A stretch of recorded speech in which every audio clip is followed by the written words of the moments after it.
Thank you, Marcus. Ma nishtana halayla hazeh. How is this night different than all other nights? Well, here we are again on Zoom, my friends.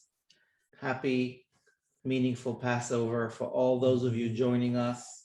I'm here in my home in Harlem on Lenape territory, and it is a privilege to be not alone, but with all of you and with my friend Derek McQueen. Reverend Derek McQueen is here in my living room. We're across the table from each other and tested and safe and feeling good to be together with all of you.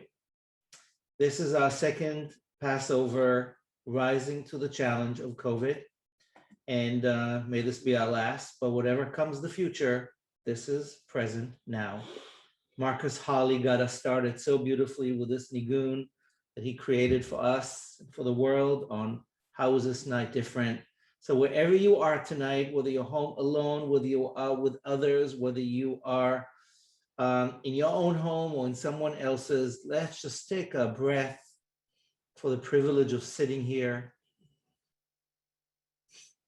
reimagining together, reimagining what all of the ancestors of people in this Zoom room may have or may not have dreamt is possible in creating ritual space across faiths and backgrounds, all types of people here for the freedom and the feast and the sacred night. Welcome. I want to invite some of the faith leaders who are here with us tonight to just hop on the spotlight and wave. Reverend Derek is here with us. Reverend Amanda from Middle Collegiate is here tonight representing that beautiful church. Hi, Amanda, and happy Palm Sunday and meaningful Holy Week to you and to the many who are with us. Reverend Dion is on from the Church Center of the UN. Hello, Reverend D. Nice to see you in your beautiful chapel. Mwah. Happy night, and thank you for being with us. More faith leaders are joining us tonight via video and from all directions. Jaggie's here, and Reverend Jackie's going to be here. Reverend Micah is sending his love. And then the Lab Shul team that's been here co-creating the space. I see Naomi and Greta and Rami and Sam and Shira and Sarah and our amazing tech team, Marika, and all, to Stefan and to Phil, who held our beautiful feast team. We're doing this. This is one big table. So wave, breathe. Imagine we're all crowded together beautifully with great, great gratitude. I'm going to hand it over to my partner in leading this big sacred circus, Sarah Sakalik, to lead us into this night. Thank you, Rabbi Amichai, and it is such an honor to be here. We had more than 300 people register tonight. I'm sure you're watching in alone or in little pods. So there are hundreds of you around the world literally watching tonight. So thank you so much for joining us. Last year, exactly on the Hebrew calendar at least, at 7 p.m. we paused, as we did every night during that time, to clap for first responders. We were at the height of the pandemic in New York City and in other places, and it was a ritual that connected us as humans and gave us a sense of hope and gratitude amidst the plague. So tonight, with plague still on our minds, and in the story that we will retell this evening, I want to take a moment to recognize all of the first responders of spiritual care that have guided us and brought us solace throughout the entire last year. Specifically, of course, the Lab Shul Ritual team and staff, my partners, the mighty nine of us who are moving this thing forward all the time. Our faith partners that are here that you just saw and met and you'll hear from in a little bit. The dozens or more of tech moderators and volunteers who have meticulously executed behind the scenes. And tonight, just so you know, there's about a half a dozen tech moderators behind the scenes tonight. So what you're seeing here is a carefully curated theatrical and virtual performance and ritual theater here. And I also want to thank all of the Lab Shul community members who have stepped up in so many ways to co-create this community. It's an honor to lead this team, this passionate, talented team. I wish everyone a happy Passover, good health, and so much joy. Rabbi Amichai, back to you. Amen. Thank you, Sarah. So, folks, I'm holding up the original Maxwell House Haggadah from 1932. And guess what we're going to do tonight? We're not going to use it. We're only going to use highlights because this is Freedom's Feast, our second Seder. I hope some of you had meaningful Seders last night. Maybe you did read the whole thing cover to cover. We believe in less is more. So we can focus on some of the highlights of this night and go through the 15 steps from Kadesh, sanctifying this moment, all the way to Nirtzah, over in a couple of hours. And we are focusing as a community of many faiths on what justice looks like, what freedom could feel like, and how this ancient ritual can feed us tonight so we can keep on doing the work for the dignity and justice for all.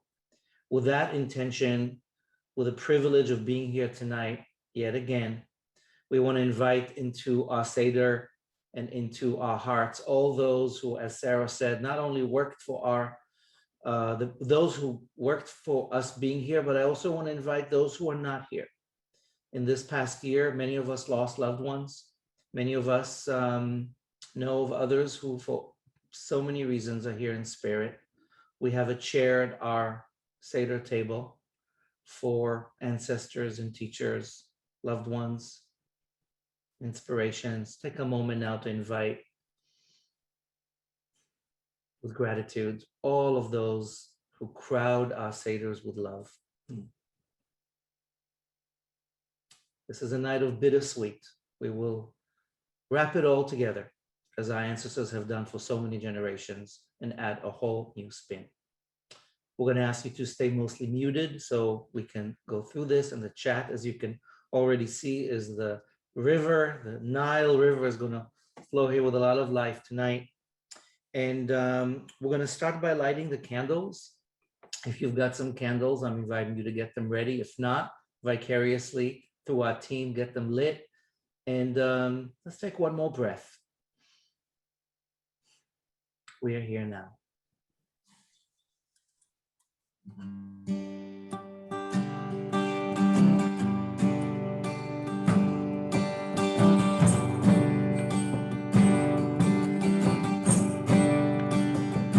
I'm gonna light this candle for turning our lives upside down. I'm gonna light this candle for finding stillness as the world turns round. I'm gonna light this candle for the children who are our greatest teachers, so they may know, they are our greatest teachers. Gonna light this light tonight.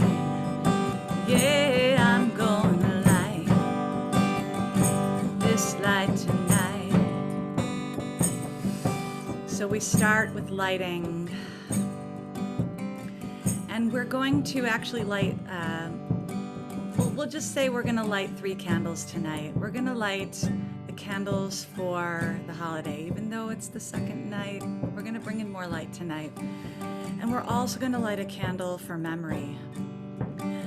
And I'd like to invite in to ceremonially light the candle for memory and light these candles for Pesach, for this holiday.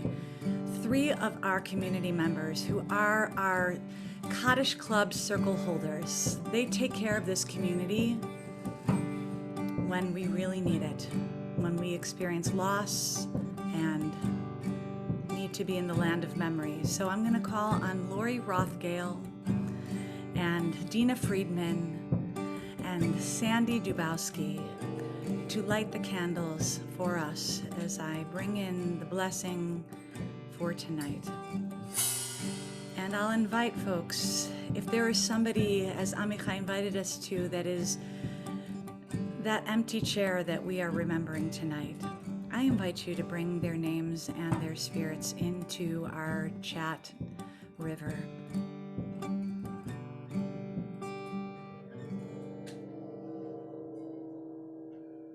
Thank you, Sandy. Thank you, Dina. Thank you, Lori, and hello, Brian. Thank you for holding us so carefully and so closely in our times of real despair. We're so grateful to you. So let's bring in this light. Let's bring it in any way you can. If you have your lights there, or if you're going to take in light from the screen, and we'll say this blessing together.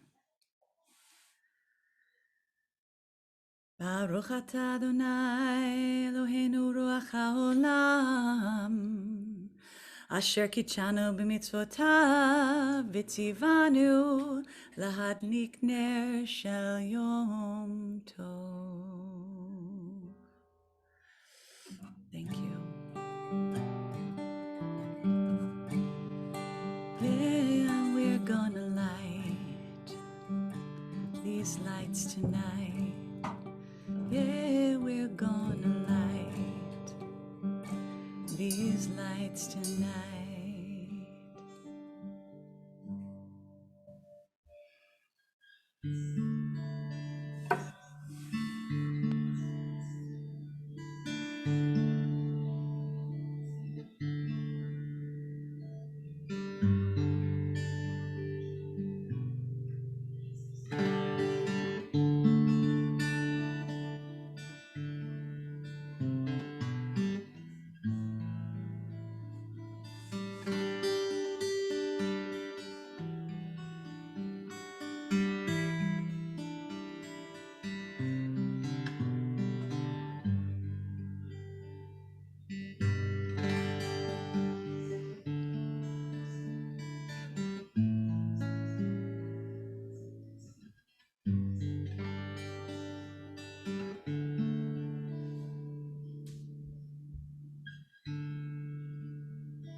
There's no question that to be here right now, includes this reality, a huge look, like a worldly look, a shehechianu look, a look that includes all of life. So to be here now amongst these small little pods and little tables, and of course, connected by whatever has connected us these past years, some kind of unknown virtual reality temple. To be here now, of course, includes the reality of all of the loss of this past year. So in honor and remembrance of all those we have lost over these past seasons, we pause in gratitude, in the presence of the infinite, to honor all of the journeys that have brought us right here, right now, today.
past year, all of these collective moments that have brought us to this moment, this season, this holiday once again. Lazman hazeh.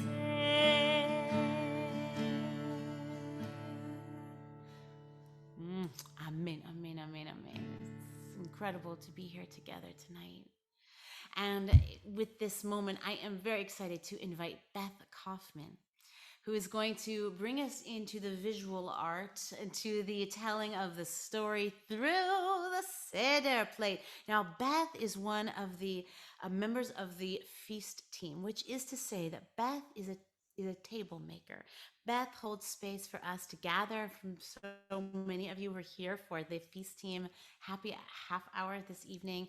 This is one of our, frankly, my most favorite branches of the great tree that is Lab Shul, and that is the one that gathers around the table. So Beth, I want to invite you to tell us a little bit about your Seder plate, and looking forward to hearing about it.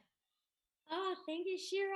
Hi, everyone. Chag Sameach to everyone out there. Mark is here, my husband as well. And we are sitting in front of one of my favorite elements of Pesach, Passover.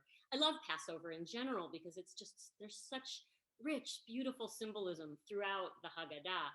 And the Seder plate, here is my Seder plate, is really the center of that. And this is a traditional Seder plate. And, you know, the traditional Seder plate includes beautiful symbols of hope and renewal and liberation and freedom.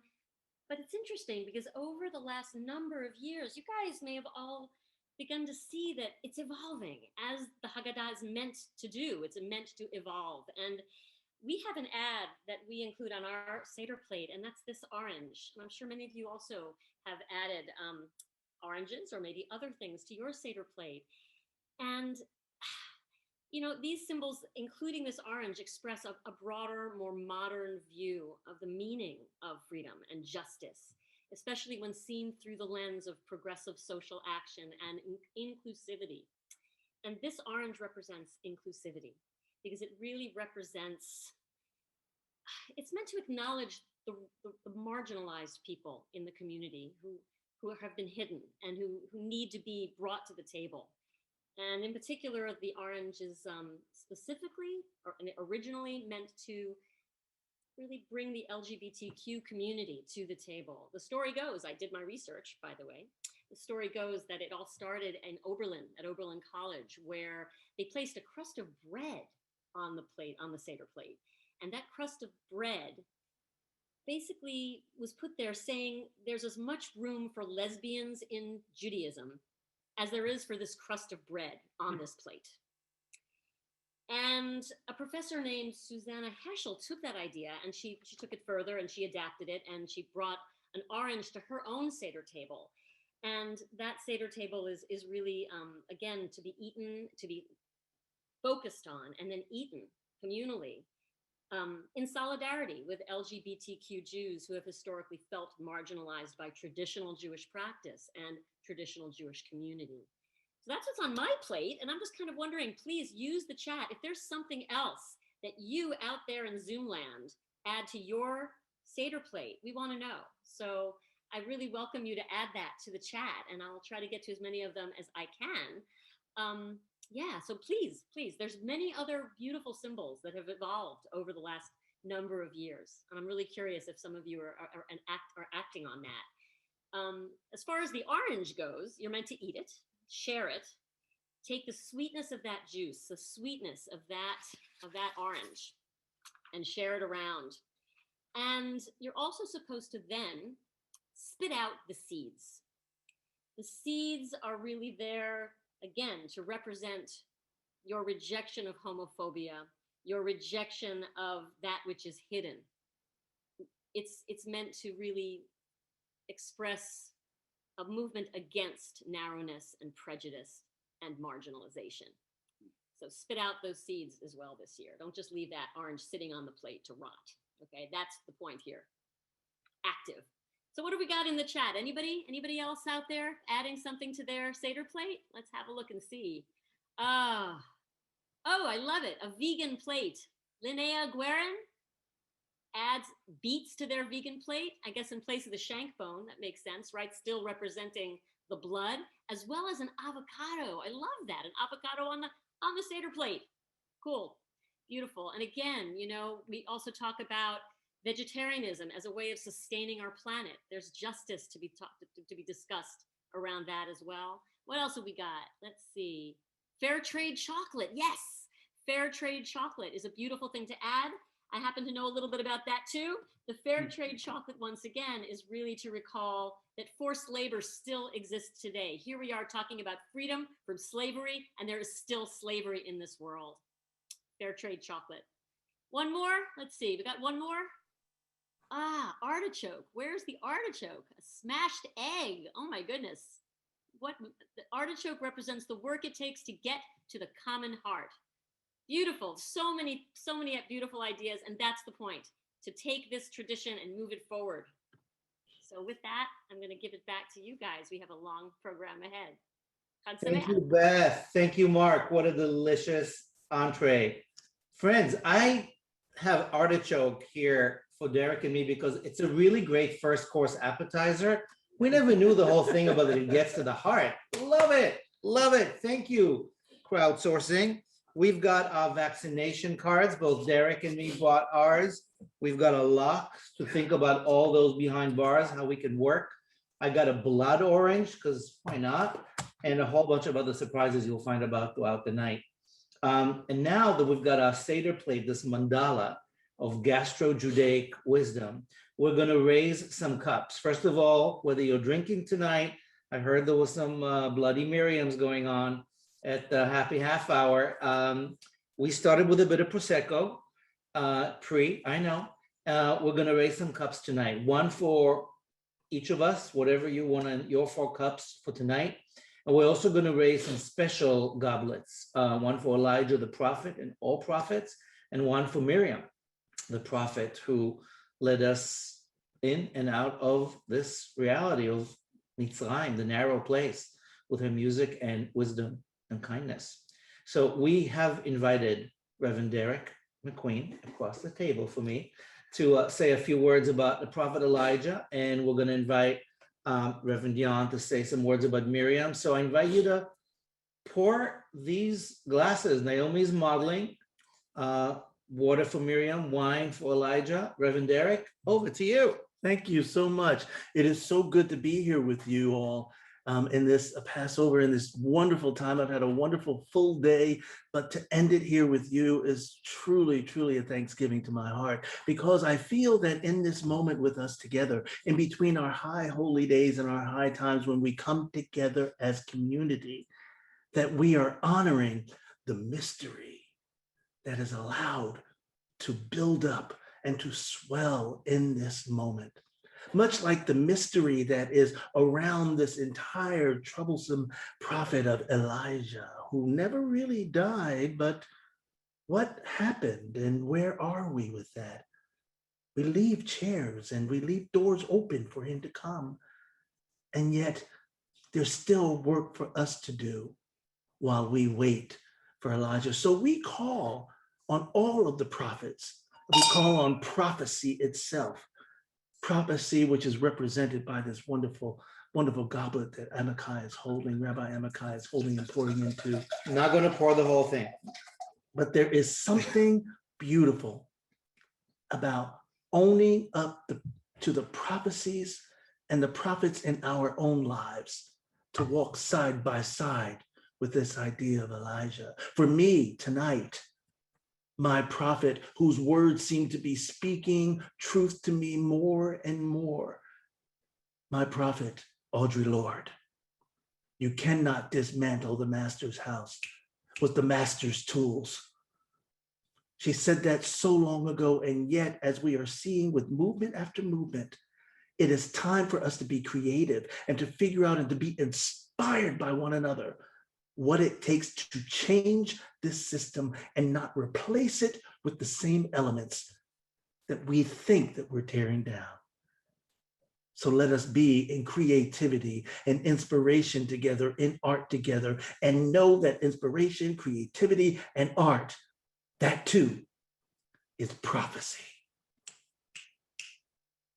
my dear friend, Reverend Dion Boissier, please speak to us about Miriam.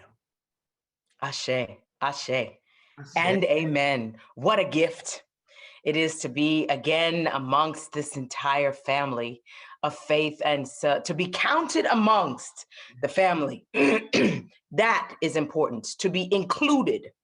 And so when you're talking about the prophets, brother pastor, brother rabbi, my family and my friends in the Slabshul community, Miriam would have not been considered a prophet because she's a woman, but you have made space for the women.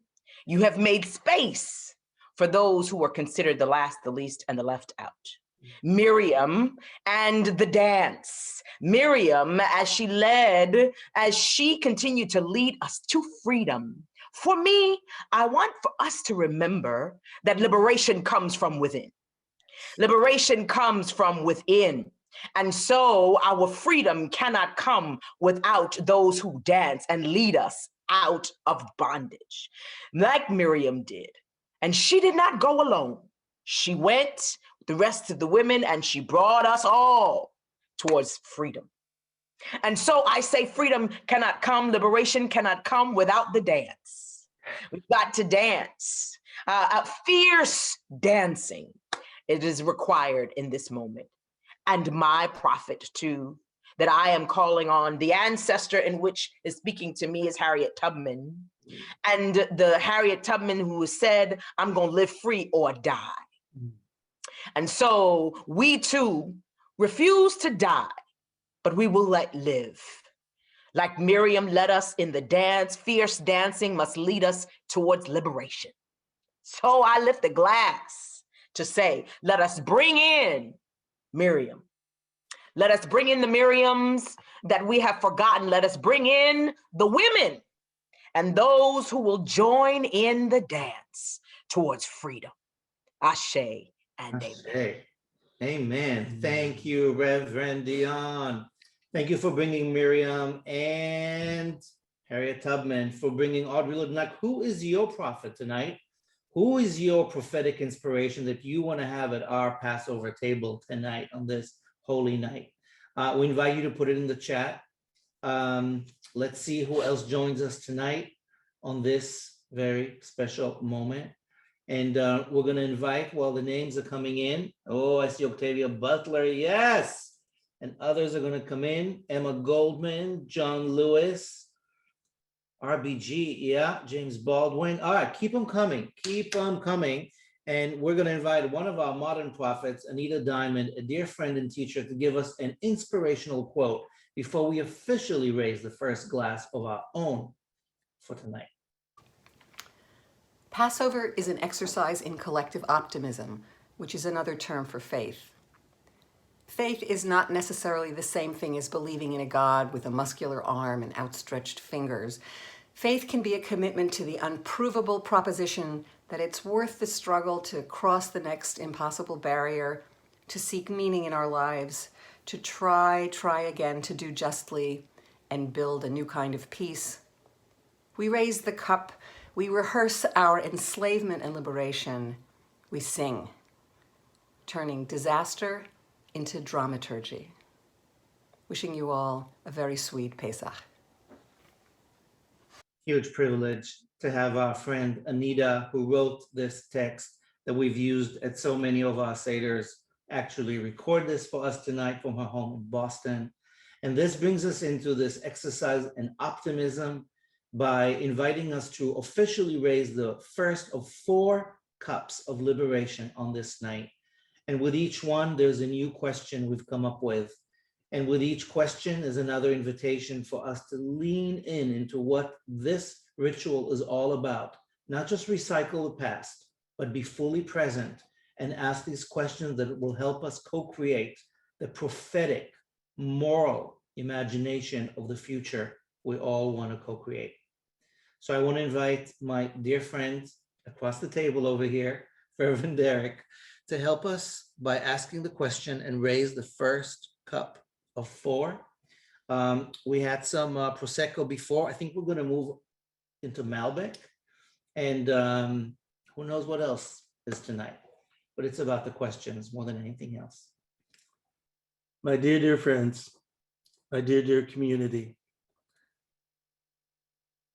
I came in asking Rabbi Amichai this question as I stepped across the portal. How is this night different than all other nights?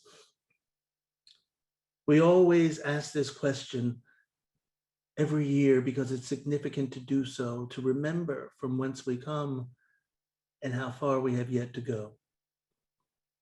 But stopping in this moment to remember. We've had quite the year, haven't we?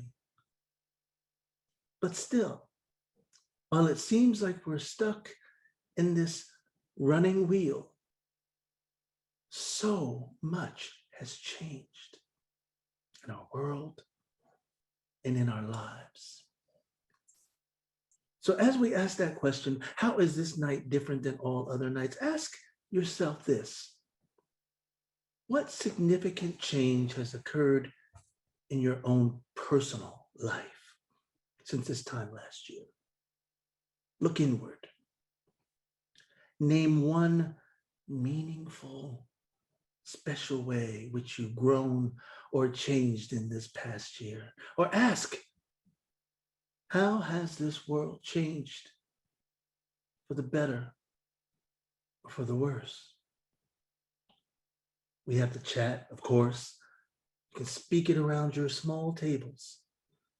Just share a sentence on how you've changed and take a few moments just to do that. Go ahead and do that. What's changed in a year? And while you do that, we invite you to pour yourself a glass of wine. We're going to toast to change in just a moment with a full-on blessing. Reverend Derek? Let me finish this. I guess. Well, you can put it in the silver ones. We have multiple cups tonight. That's right. I love it.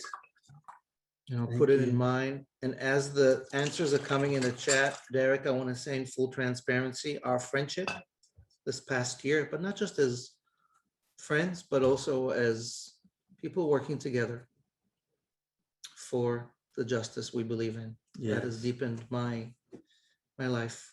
So thank you for helping me change for the better. Well, thank you as well for being my sounding board. And you've opened my heart into spaces into which I never thought would be possible, deeper into my own faith, simply by being able to speak with you about the commonalities of our journeys together. So I thank you. Amen. It has changed me profoundly. We even Howard Thurman, who we invited to our Seder tonight, that Derek and I are co-reading with many of you. So here's to all the ways we're changing for justice and awareness, for inner change, for cups full of glory, for being able to cook, absolutely, for being ordained to authorize ministry, yes, for finding inner strength and becoming a mom, to being a little braver, to learn to live with someone in close proximity or alone, to having more patience to see the results of changes, less FOMO, more quiet, and more and more and more. We're going to raise this cup, y'all, and I want you to please bless the changes, the ones that we are delighted about and the ones that are challenging and the ones we're with right now. Reverend Derek, over to you. So do lift your glass and hear this blessing. Baruch atah Adonai Eloheinu Rak Haolam Borei Agafen. Amen. Amen. Vine to wine. One Here and now.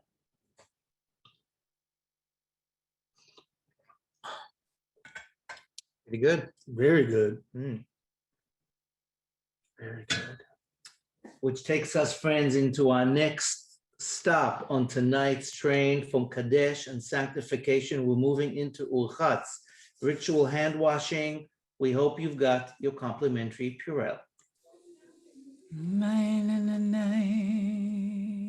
Manishtana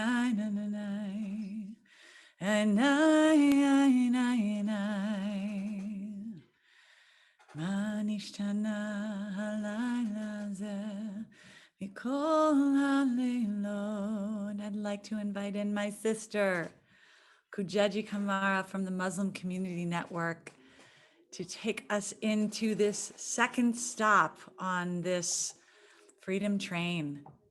Here we are. Hi, Kujeji. Welcome, sister. Thank you.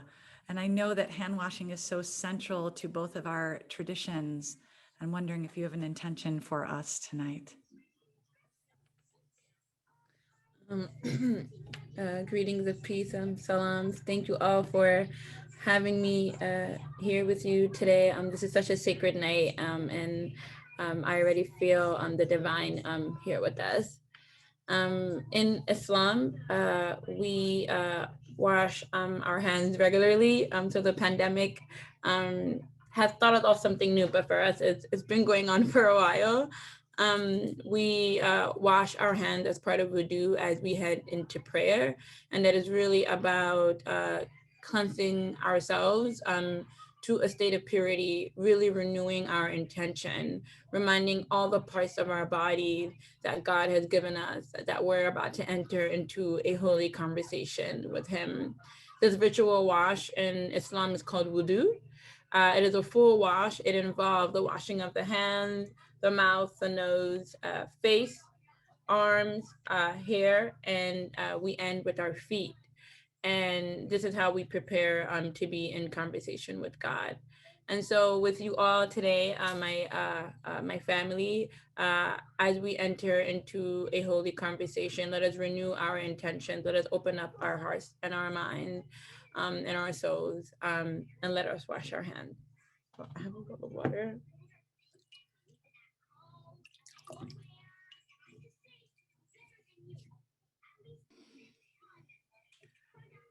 And really, this is a moment of real blessing to share this tradition together, Kujeji. Thank you, and thank you for your beloved partnership on so many places and spaces. And just so folks know, Kujeji is going to be co-leading an iftar as the season begins tonight with Passover into Easter and Holy Saturday with Reverend Dion, and then into iftar in the early days of April. And we'll have more information on that soon as part of our collective of Friends of Faith. So thank you for being with us.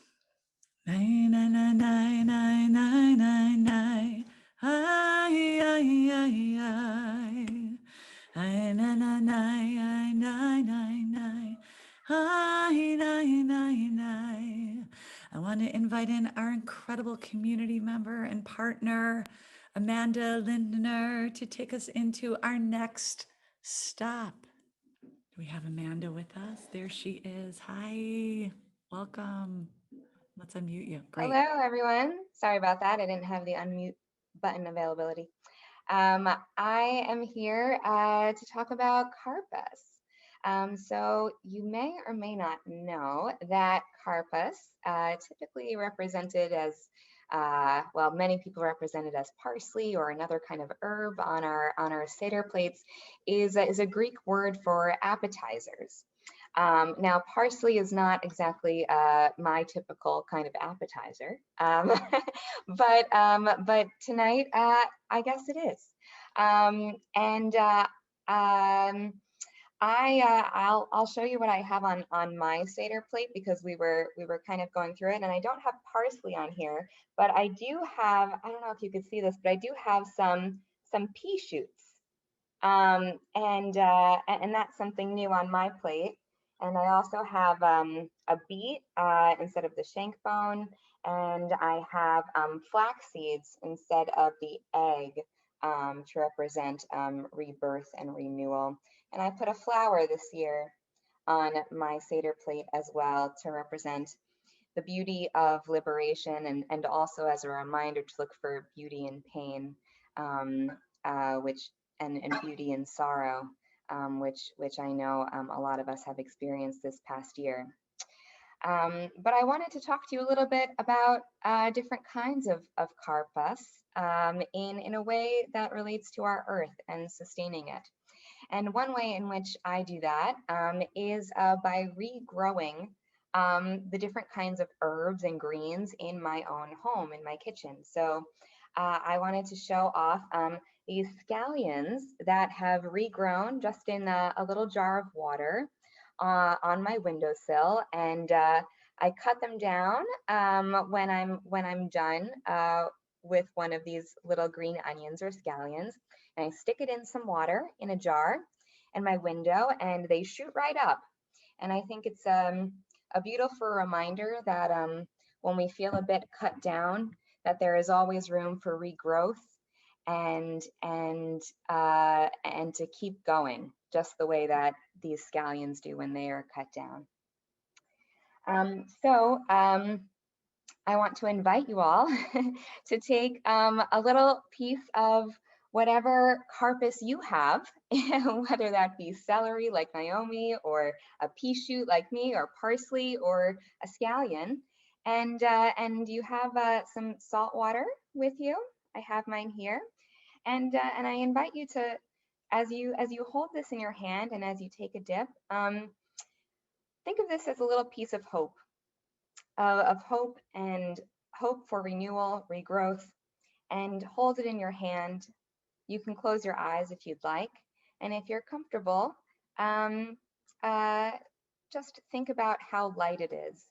And even though it's so small and so light, we still feel the weight in our hand. We still feel the texture. We still feel its life within it. And think of that as life within ourselves. And we'll say the blessing. Baruch atah Adonai Eloheinu ruach ha'olam borei peri ha'adamah. מה נשתנה הלילה הזה מכל הלילות? מה נשתנה הלילה הזה מכל הלילות?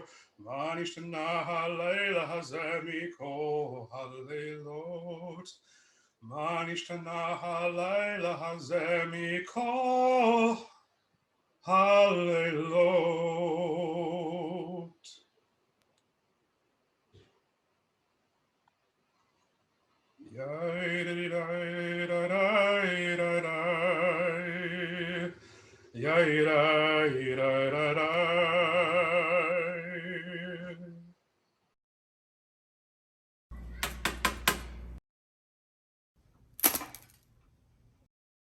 Just wait and see. Oh no.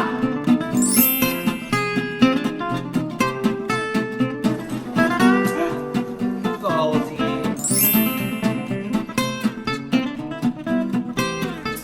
Well, happy Passover. Oh, Ona. It'll be my first official Seder. Is it? Oh my, you're gonna love it. Just wait till you hear about the 10 plagues. Ooh. Oh, Goldie, speaking of plagues, my life has been in shambles. I'm broken in two. I'm in pieces. I'm crumbling. I've been broken in half. What to do? What to do? I hear you, Ona. I've been there. But you've come to the right place. A Passover Seder is just fraught with symbolism. Parting of the waters, splitting of the matzah. L'chaim. L'chaim. All right. Well, are you ready for the next step? It's very exciting. What is the next step? The next step, step 4, 1, 2, 3, 4, is called yachatz. Yachatz. Yachatz. All right. So it involves this plate of 3 matzahs. Ooh. For yachatz, what we're going to do is we're going to take the middle piece of matzah out of these 3, and we're going to break it into 2 pieces. Why are we breaking it into 2 pieces? Well, Ona, back in the day of ancient times, we used to make ritual sacrifices at the ancient temples. That's not so, practical these days. So, as a symbolism, we're going to sacrifice a piece of the matzah and break it in 2 and hide one until the very end. And normally, we would have children go and find the other piece of matzah called the afikomen, and they would win a prize. That symbolizes the end of the Seder. But in this case, you, Ona, you're gonna find it. Oh, I love finding things. Ah, she's so good at looking, let me tell you. Shall we break it? Let's break it. Now we take the bigger piece. I'm gonna take this one. It's hard to tell. It's hard to tell. She was very even. And we're gonna wrap it in a cloth. And then I'm gonna hide it. And then later, you're gonna find it. Ooh, I can't wait to see what you hide. Oh my God, it's like hide and seek. I love it. I can't wait. L'chaim. L'chaim.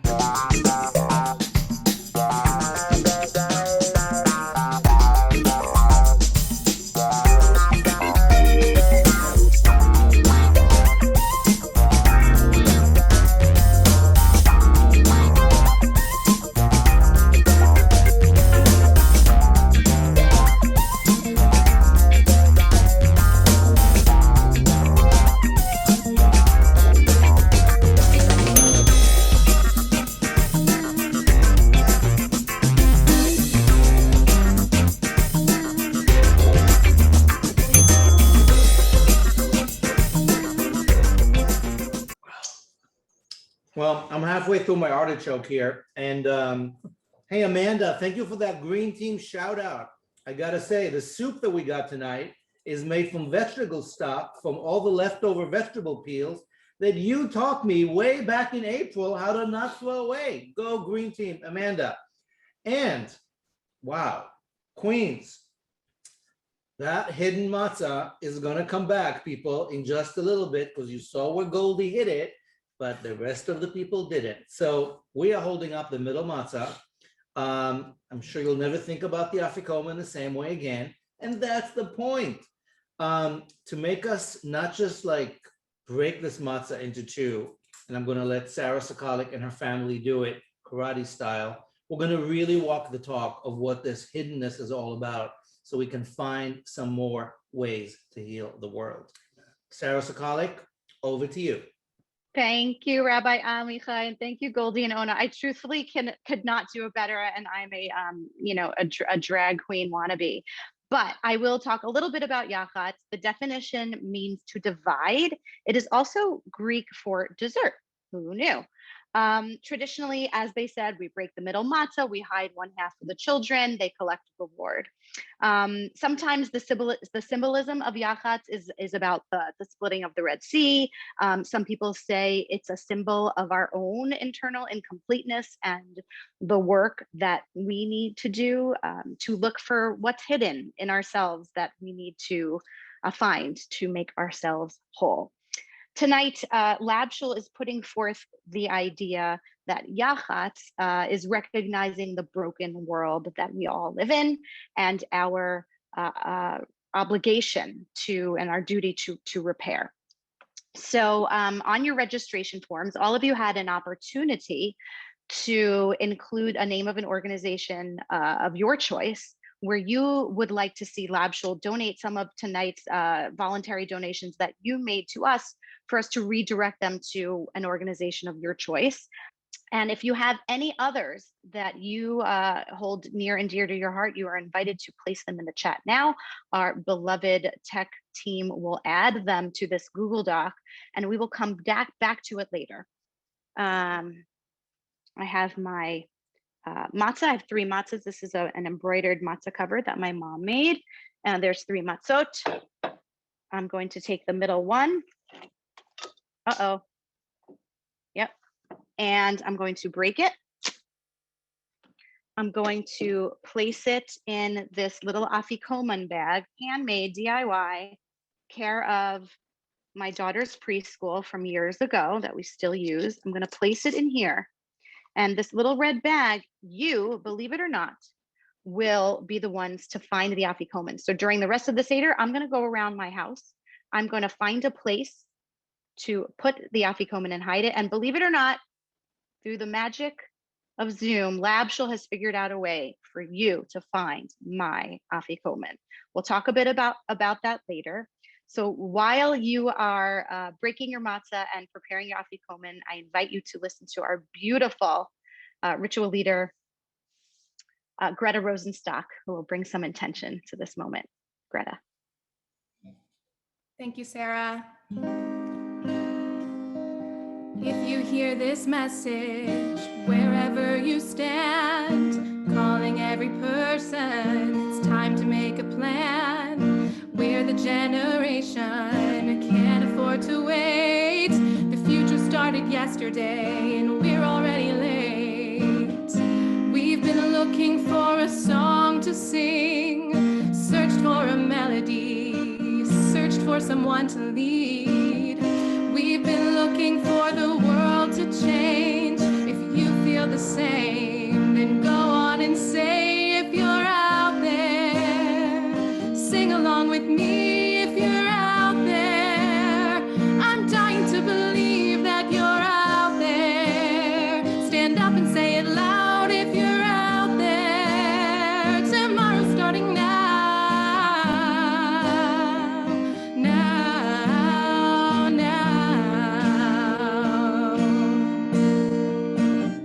If you're ready, we can change the world. Believe again, it starts within. We don't have to wait for destiny. We can be the change that we want to see. If you're out there, if you're out there and you're ready now, say it loud, scream it out if you're out there.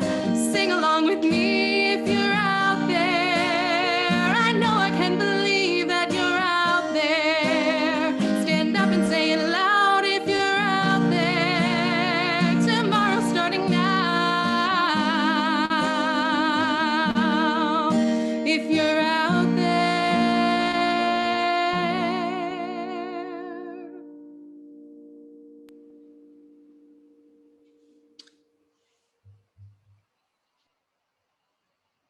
Why is this night different from every other night? Why is this night different from every other night? Ma nishtana halayla hazeh mikol halelot. Ma nishtana halayla hazeh mikol halelot. Ma nishtana halayla hazeh mikol halelot. Ma nishtana halayla hazeh mikol halelot. Ma nishtana halayla hazeh. How is this night? Why is this night different? Why? Is it different? So many of us have sat through endless Passover Seders, maybe thumbing through the pages, loving some of the traditions, tired by some of them. Tonight we have new melodies like the one Marcus has brought us, and we have new faces and new questions. We have old and new ways to ask this ancient question. How can we, how will we translate this ancient saga into true freedom for each of us within, for all of us beyond?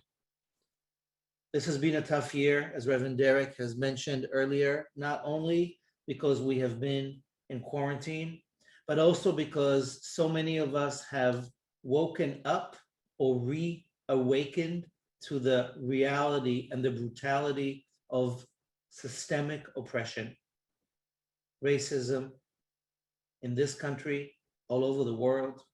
And so many of us are asking the question, Ma nishtana, how can we not ask the same question next year?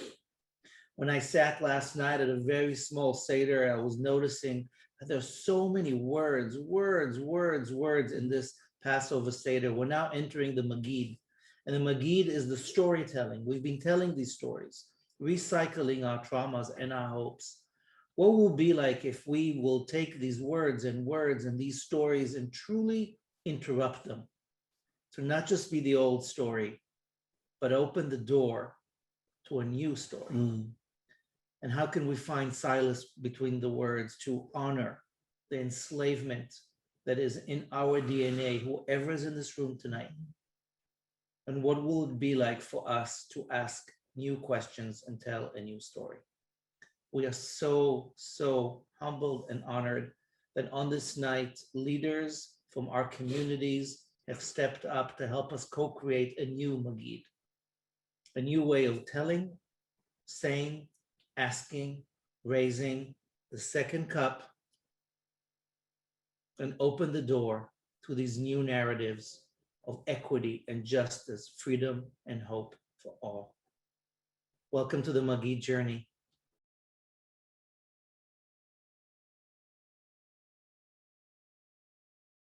So I'll invite Marcus Holly to lead us in this first prompt. Thank you so much, Naomi.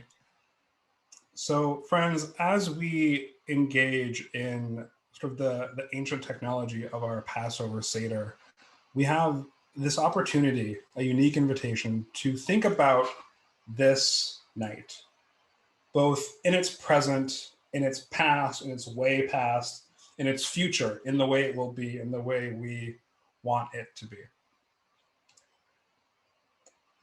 We carry all of our histories, both personal and collective, with us, and all of that informs this night. So what I want to ask you all is, with a word or a short sentence, how are you connecting to your personal and collective history on this night?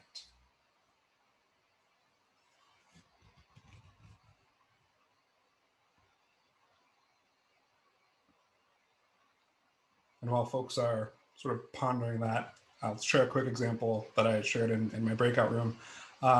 Sweet potatoes are a very sort of staple, sort of ancestral food group for me in a lot of different ways. And so this year I'm dreaming up sweet potato haroset for one of the other Seders I've got planned for this week. And that feels like a really meaningful sort of exploration of these identities.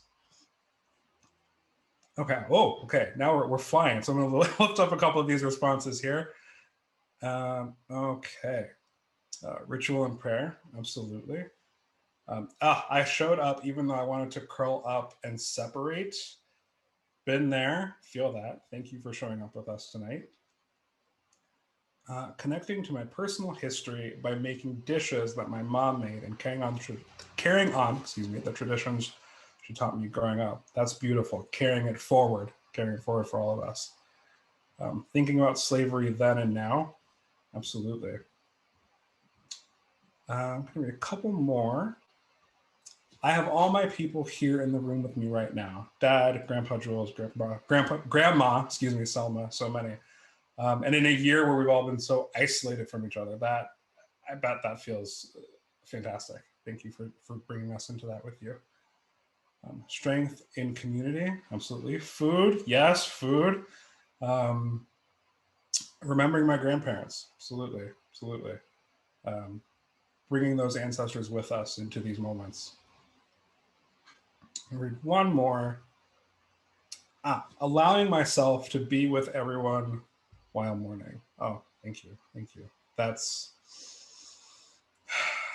actually something I've been thinking a lot about this year and struggling with, both in my own mourning and the mourning of others. So I thank you for reflecting that. And now I would like to pass it over to Caroline. Thank you, Marcus, and thank you everyone who shared. In this present moment, we see suffering and oppression reincarnated, repeated over and over again. There's an ancient global adage, maybe you've heard it before, that we are the ones we have been waiting for when it comes to saving the world and each other and enacting systemic change. So I ask you tonight, and just like you were able to share when Marcus asked before, I ask you, how are you the one you have been waiting for? How do you help save others and yourself? I'll ask it again. How are you the one you have been waiting for? And how do you help save others and yourself? We've got listen carefully and ask. I aim to undo others. I aim to do unto others. Maybe there's a beautiful undoing. I aim to do unto others as I would want done to me rather than what was done to me. Thank you.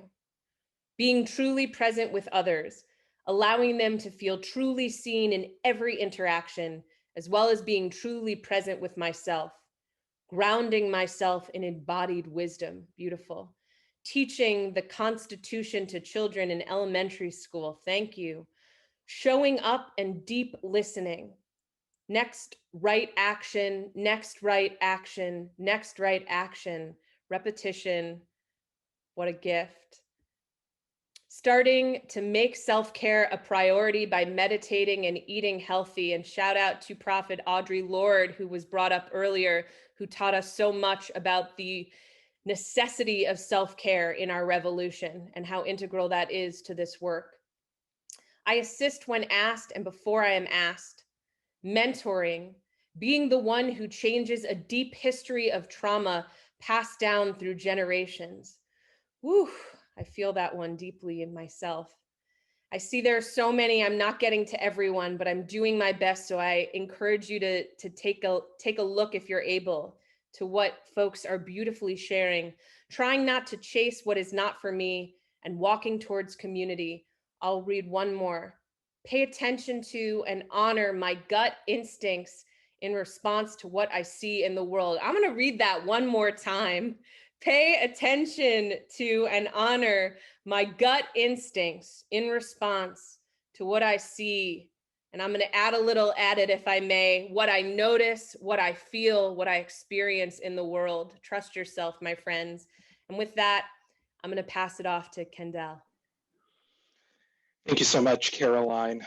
So everyone, this evening, as a community that is in creation and is looking to the future, we have an opportunity to invoke this notion of something that took place in our group breakout, this notion of a preventative Kaddish, where we ask from the divine what we need, where we ask for what we need to do the necessary work of addressing injustice. So right now we will ask of what we need from the universal being through the form of help me, help us. And just to model it for you, help me learn how to listen more deeply. Help me learn how to live out my values in real time. And I invite you all to add your voices to that stream in the chat. Help me to stay the course, to forgive from Deborah. Absolutely.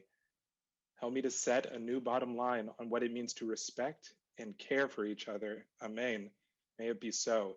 To be kind always, to embrace vulnerability, remain present, especially when feeling powerless. I hear you so much there. Help to speak less and listen more. We could all use a little bit of that, am I right? So help to help oneself, to be clear with one's yes and no, to slow down and show up, amen. Help to ignore the distractions for a more positive truth. And let's go with one more. Help to ask for help. We all need help with that. Thank you all so much for adding your voices more and more. This stream is building and building, and keep adding your voices to it. And now I will pass it over to Julie. Thank you, Kendall. So beautiful. I'm so happy to be here. So in my room, I shared my performance art project in which I embody a golem, which is a mythology that is a symbol of justice. And there are many kinds of mythologies and folklore that inspire us to pursue justice. So I invite you in the chat to consider, is there an ancestral symbol or folklore or mythology that helps you cultivate a sense of hope or healing or pursue justice? If you can think about it for a moment and just put a few words in the chat. For me, I embody the golem, which is a symbol of hope and protection within Jewish folklore, Yiddish folklore. And there's so many kinds of images and symbols from our ancestors that we might use and reconsider in contemporary moments. Melissa says, Baba Yaga. Anyone else? Can you think of certain figures, music and singing, soon in a crowded room with lots of harmonies, lifting people in a chair and dancing with them? The moon, a beautiful symbol, turning tables. I look at the smiling photo of my grandmother on Fire Island. Havdalah, a chance to reflect, pause, and start anew. Telling funny stories. Wow, the idea of the mustard seed in Christianity, it's frequently hard for me to believe, but when I think I have the permission to have a hope so small, space for doubt, just a little faith is enough. Yes, Yiddish words, Alice and John Coltrane, beautiful. Thank you so much. I'll turn this on to whomever is next. Naomi. Thank you, Julie. Oh my goodness. Thank you. We're this litany, which is what we're creating here, a ritual litany. You should feel free to keep adding into, I had a little appetizer. Keep adding into the text, into the chat. We're going to save this chat, and then ideally we'll put these together so we can actually see what we're putting out there. Each one of these artists has challenged us and invited us into a depth of a Magid that I know for me personally, a depth of this storytelling that has impacted me in a lot of different ways. And this story will continue. Tonight is not the only night. In fact, tonight is a catalyst to the work that needs to be done. So thank you. Thank you. And also, there may also be discomfort that arose from this. Not feeling so comfortable in your chair because there's a lot to be done. And sometimes to expose that can also wake us up to how much more there is to be done.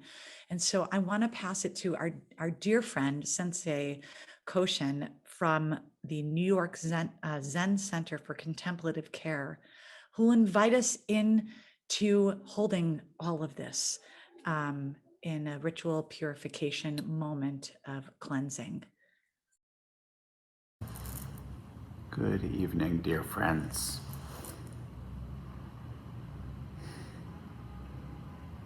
This is a time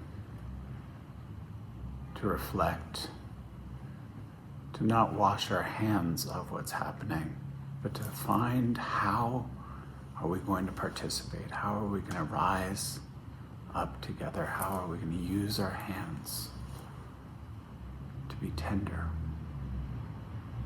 I'm Koshin from the New York Zen Center for Contemplative Care. I'm here on behalf of Chodo and myself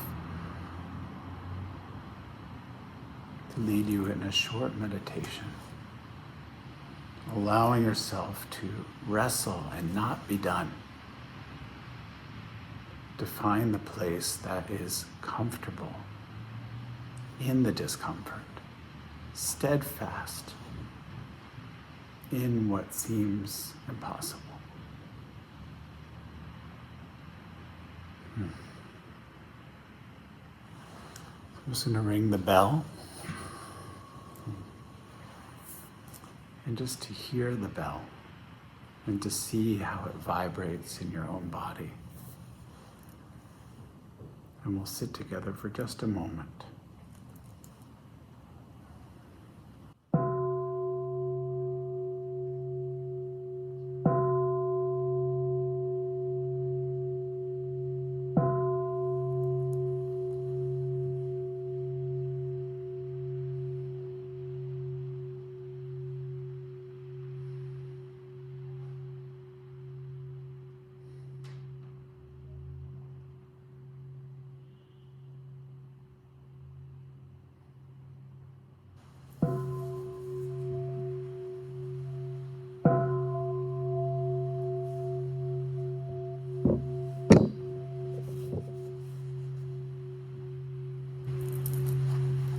Allowing yourselves to be fully here. If you have some water, I invite you to bring it here. And again, we are not doing this to rinse our hands, but to use our hands as instruments, the moisture that we have for being alive. So dipping your hands in invite you to almost to moisten the top of your head, the crown, so that we can go forth together. This blessing of water. In our tradition, this area, just a little water, is what connects us to what's most important, so that we can do the work.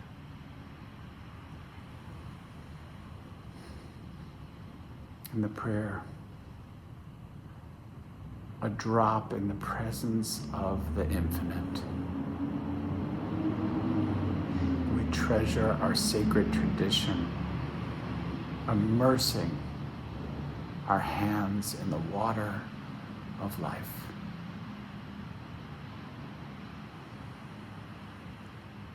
Together we will transform, leave the narrow place in the place where all are welcome, with respect and dignity and with courage, and with this water. We remember that we need what's from the earth to care for one another. It's a blessing to be with you, my dear Lapshul family. From Chodo, myself, and the New York Zen Center for Contemplative Care, Sangha. We're with you.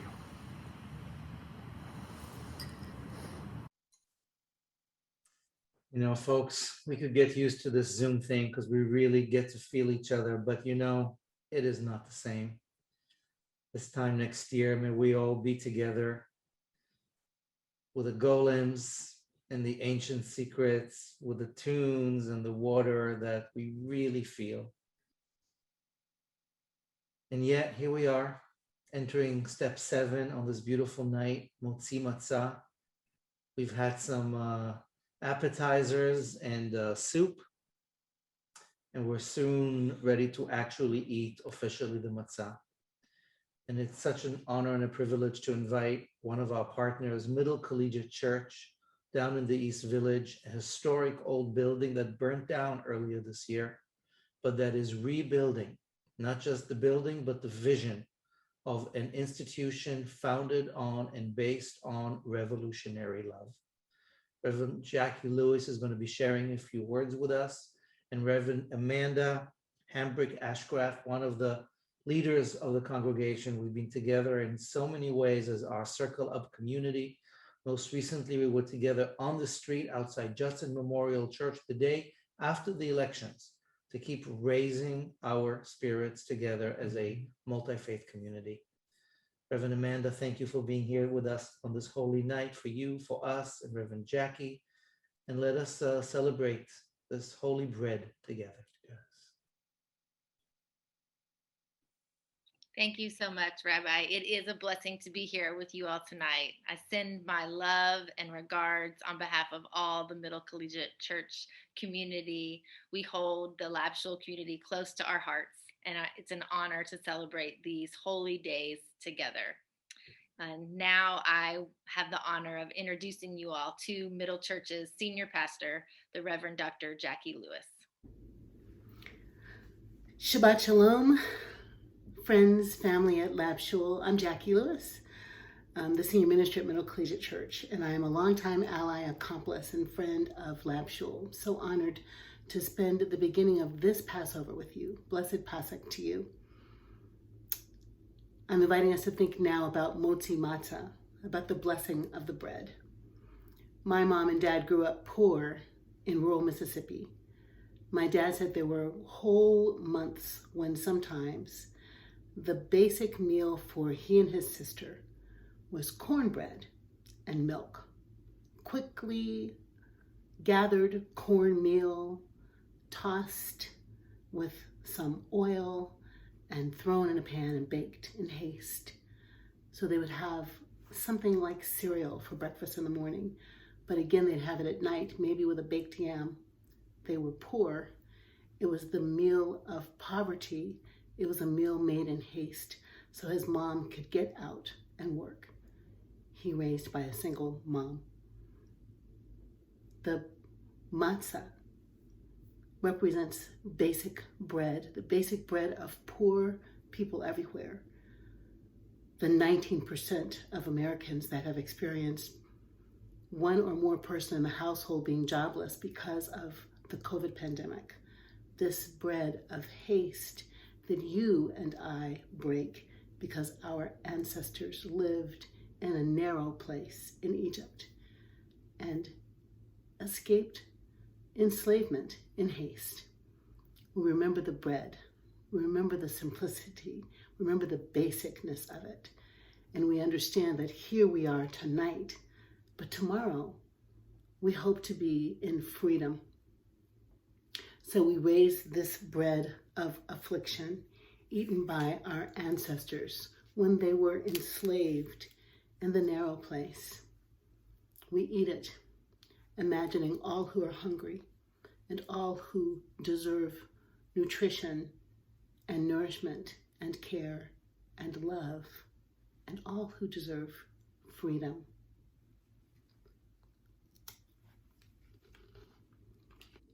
So Reverend Amanda, would you do us the honor of sharing the blessing for the matzah with us in English, and then I'll recite it in Hebrew. Yes. A taste in the presence of the infinite. We partake in our sacred tradition by eating the matzah, the bread of paradox. Baruch atah Adonai Eloheinu ruach haolam asher kitshanu b'mitzvotav v'tzivanu al achilat matzah. I break bread with you, sister. Thank you for being with us tonight. Thank you. I'll pass it back to Rabbi Amichai. All right, here we go. Folks, I haven't eaten matzah in a year, so give me a second here. My Proustian reality is kicking in. Yeah, that's what this tastes like. So the Gastro-Judaic tradition has all these reminders for us about how to walk our talk. Matzah, as Reverend Jackie just so beautifully taught us, is one of those reminders. And the next is maror. Maror is bitterness. Maror is bitter herbs. I don't know what's on your table for bitter herbs. Some use lettuce and some use the Gold's pink horseradish. I actually go to the market. I get this thing. It's a big root. It might represent patriarchy, but more importantly, it is bitter.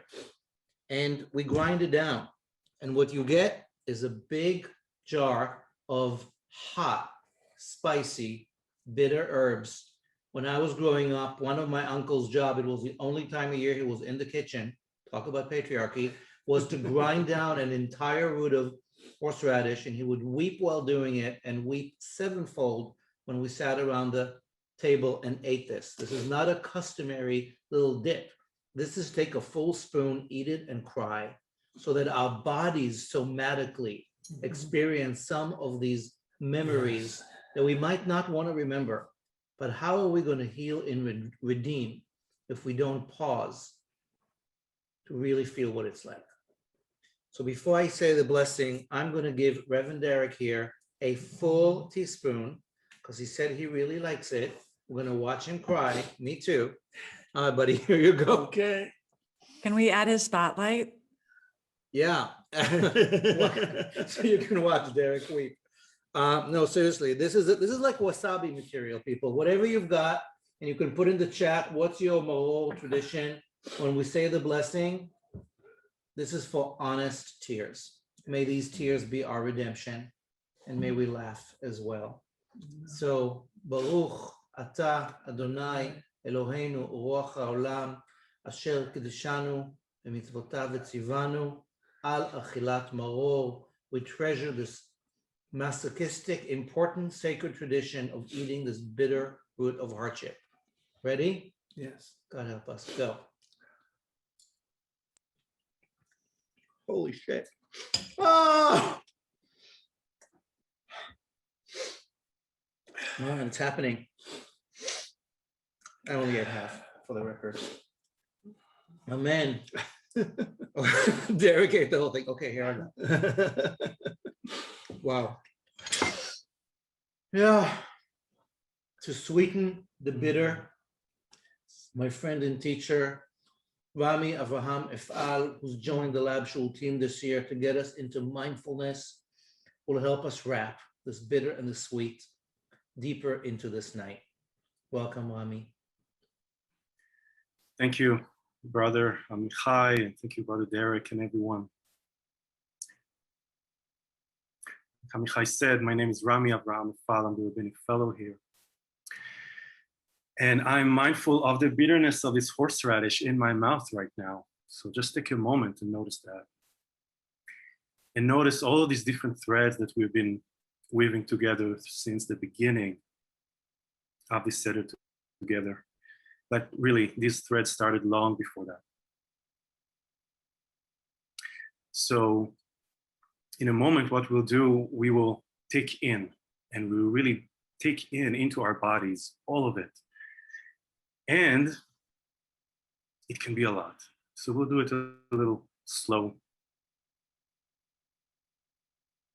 And I invite you to take 2 pieces of your matzah. And we'll enter the part of the Seder that is called korech. And korech really means a binding or wrapping or a sandwich. So we're going to create that with our 2 pieces of matzah.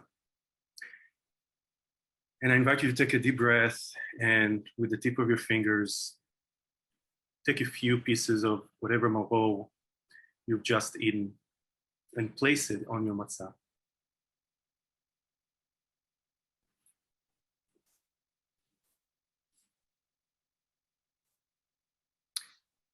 And I invite you to look at the charoset, the sweetness of the fruit in it, the nuts, whatever you put in it. And with your next breath, put it on top of that, on that 1 piece of matzah. And it may look like it's all mixed up. We've heard stories about Jackie's childhood. We've heard calls for liberations. We've heard stories about refugees all over the world. It can be overwhelming. So I'll give you a secret. The word for korech comes from the same root as kerach, which is a city. And in our business, there's only one city. That's Jerusalem. So while this is all mixed up on your sandwich, imagine this matzah, your city.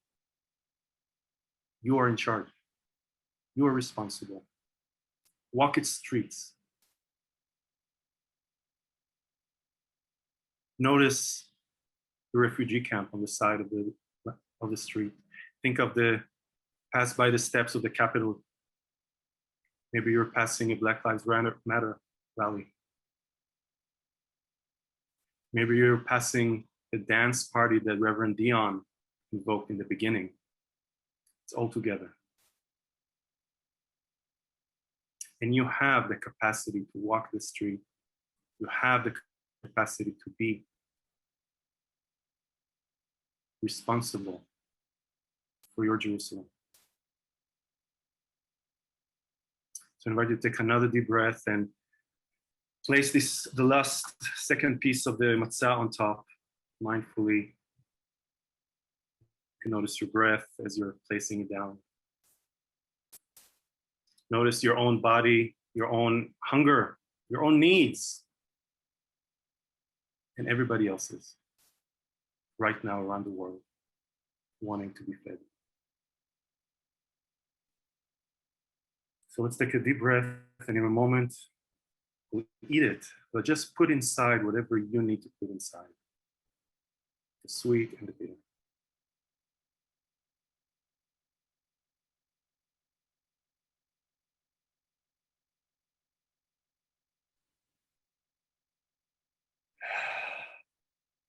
And now fulfill the need for everyone.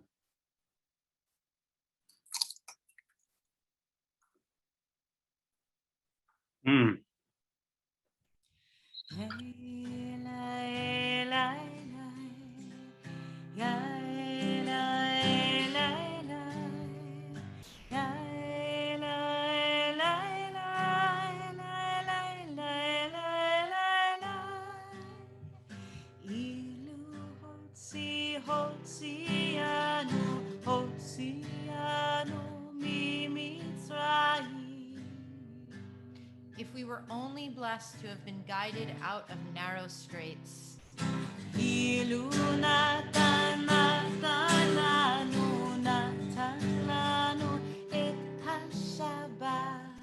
If we were only blessed with the gift of Sabbath, the divine invitation to stop and just be.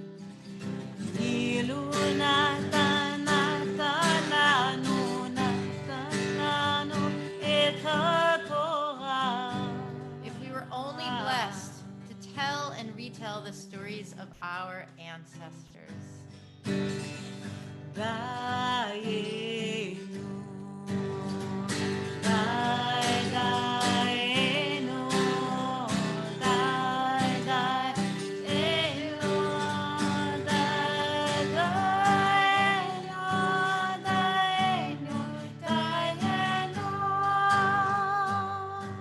Just a few days ago, a song circle of Labshul sat together and we remarked, Dayenu, Dayenu, that is the song. That's like the song of the Seder. Oh, we love this piece, Dayenu. Dayenu, the Hebrew word, it means enough. Like enough, could mean like, it's enough, it's been enough, you know, humble, it's been enough. But it also kind of means like enough, like Dayenu, Dayenu. It's been enough already. Enough of these masks. Enough of Zoom and these screens, enough of being told, no, you cannot go there. No, you can't do this. No, you cannot see those people. Dayenu, Dayenu, enough. Enough of this. But the thing is the original verses, 15 verses of Dayenu, you know, they're both beautiful and they both cover the entire narrative of Dayenu, but they also are somewhat, they also have a little bit of ugliness to them. They also include, it would have been enough if our Savior hadn't just, killed our oppressors, and in some ways the Dayenu is helpful and sometimes it's not so helpful. So I want to suggest that this year, 2021, 5781, this year of all years, perhaps never to be repeated again, but this year, that the Dayenu is in fact a really extreme kind of a thank you note. Like a true gratitude practice, unique to this moment in time. An articulation of gratitude is so powerful that it can really notice what has happened this past year. So I invite you either to share with the one next to you or to share in this River of Life chat of ours that we can all witness each other and answer to each other, Dayenu. A moment of gratitude so specific to this past year. A moment of gratitude. I don't mean anything like huge and big, like thank you for the general love that I feel, but I'm talking about a specific moment this past year when you did not just feel sufficiently held, but possibly even just utterly full.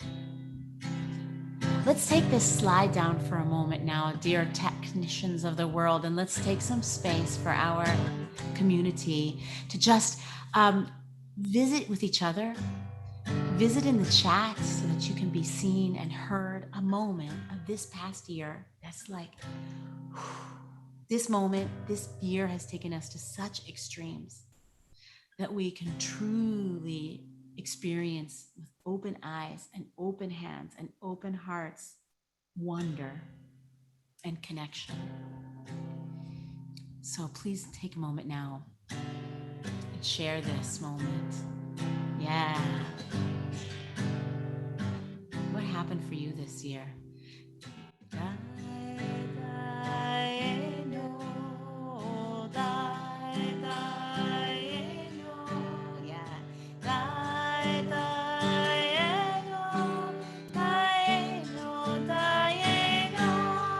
Now, tell us about that moment of vaccination.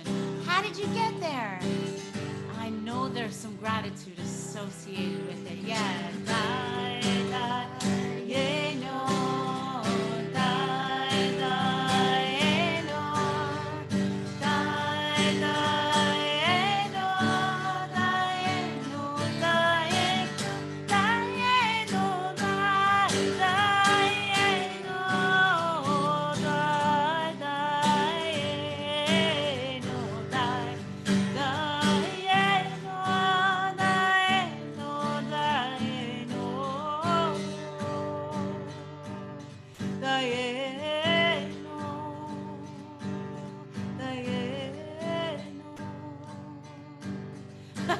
What a year it's been. What a year it's been.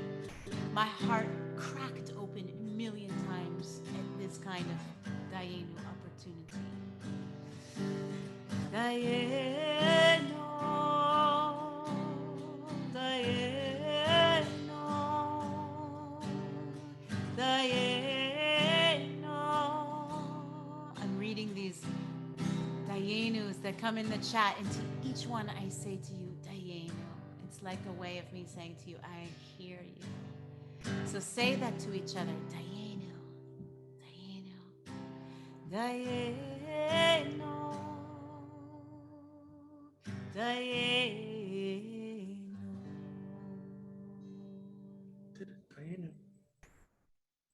Dayenu. Dayenu. Amen. All right, people. Anybody here hungry? This is just the main course we're talking about. I really hope you follow the Lab Shul tradition and have been nibbling all night long. Derek? I did give instructions in the chat that everybody should be eating. We've been eating. We had fish. Thank you, Liz. We had great soup, artichoke. Now there's a main dish already served. This is Shulchan Aruch.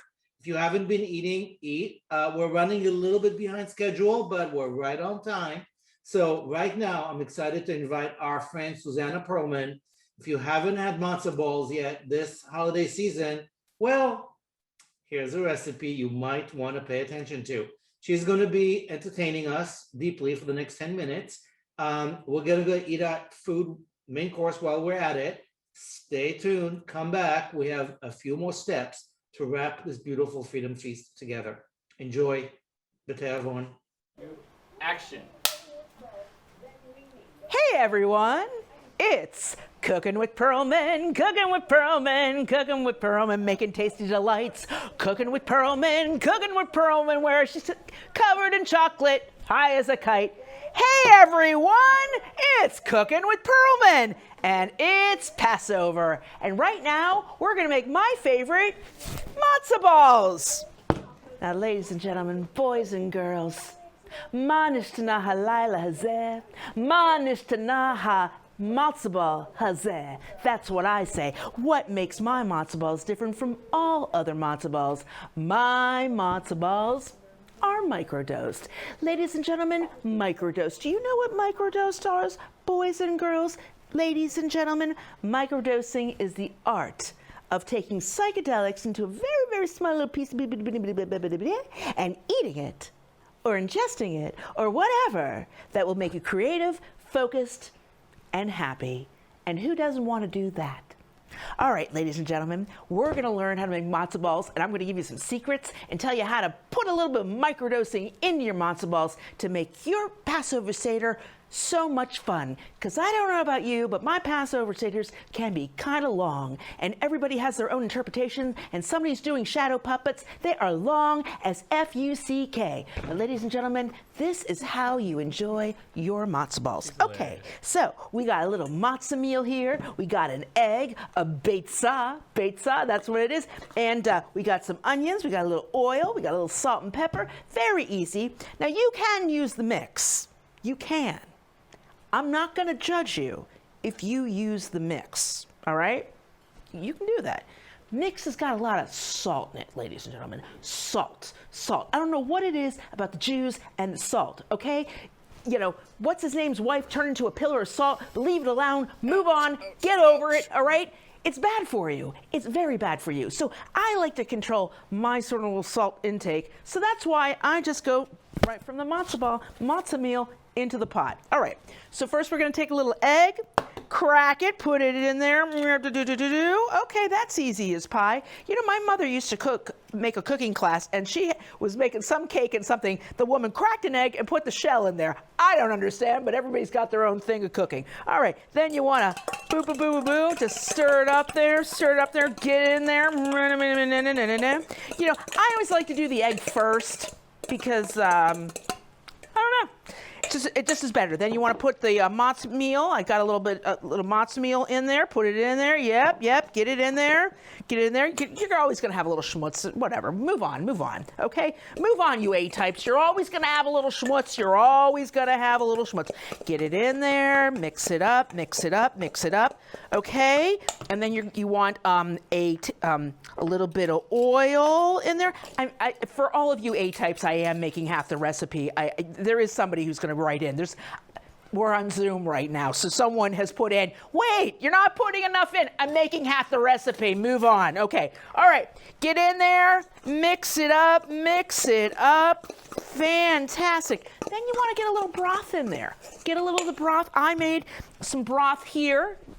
Now, the thing is during the pandemic, just a little bit of side note, Perlman went vegetarian, totally vegetarian. So if you want to make your broth really good, but vegetarian, okay, because, you know, the pandemic, COVID, zoonotic, do I need to say more? Okay, I actually roast some seeds. I put it in a little tea thing, and then I put it in the pot, okay? And it has a nice nutty, full flavor. You do not need to have the chicken flavor, all right? I know my relatives are turning around their graves right now, but you don't need it. Okay, that's a secret. Okay, so you want to put a little bit of the broth in there, Now, the interesting thing about just microdosing in general is temperature. So if you're microdosing with cannabis, you kind of don't want to really get above 225, all right? Now, if you're going to be using psilocybin, that would be mushrooms, you don't want to get above about 150, 140. So your boiling is going to be something that you have to just sort of keep a little bit of an eye on because, what the temperature is. And sometimes you can add things like after you've made it, and then, you could add it to the soup, you can add it to the dumplings, whatever. But I would say, and I say that you would like to microdose. Why would you like to microdose as opposed to get high? You can spend your entire Passover Seder high. I'm not going to judge. No one here is going to judge you. But you know what? You're going to be really hungry, eating everything, crazy, and then you're not going to remember how to get home. So I'm just saying microdosing, you will be happy. You'll be happy, focused, and creative. And that's what we all want to do. Okay, so we're mixing it up. I told you I like to control my salt intake. Salt, you just don't have to do too much. I like the pepper. I put a little bit of onion in this. Okay, all right. We'll clean up the schmutz here a little bit. All right. I put a little za'atar because I like to do the Israeli thing. Put a little za'atar in there.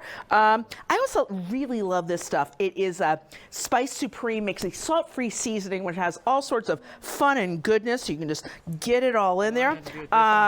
Another little secret that I have is I like to put dill and lemon in my matzo balls. And the reason why I like to do that, even though it doesn't really call for it, is that dill and lemon kind of take your flavors and sort of they sort of pull it out there, and everybody loves it. Okay, now the thing is that after you've mixed it up, you've got to put it in the refrigerator because that is the key to a lot of Jewish food. It needs to go in the refrigerator. All right, it just needs to go in the refrigerator. You got to put it in there half an hour, like the minimum, but try to put it there, overnight would be great. So put this in the refrigerator. All right, we've got a little fridge down here. We're gonna put it in there, and okay, half an hour later, we've got a little bit that I made here. All right, you got your matzo balls. It's all nice. It's all whatever it did in the refrigerator for an hour. I have no idea.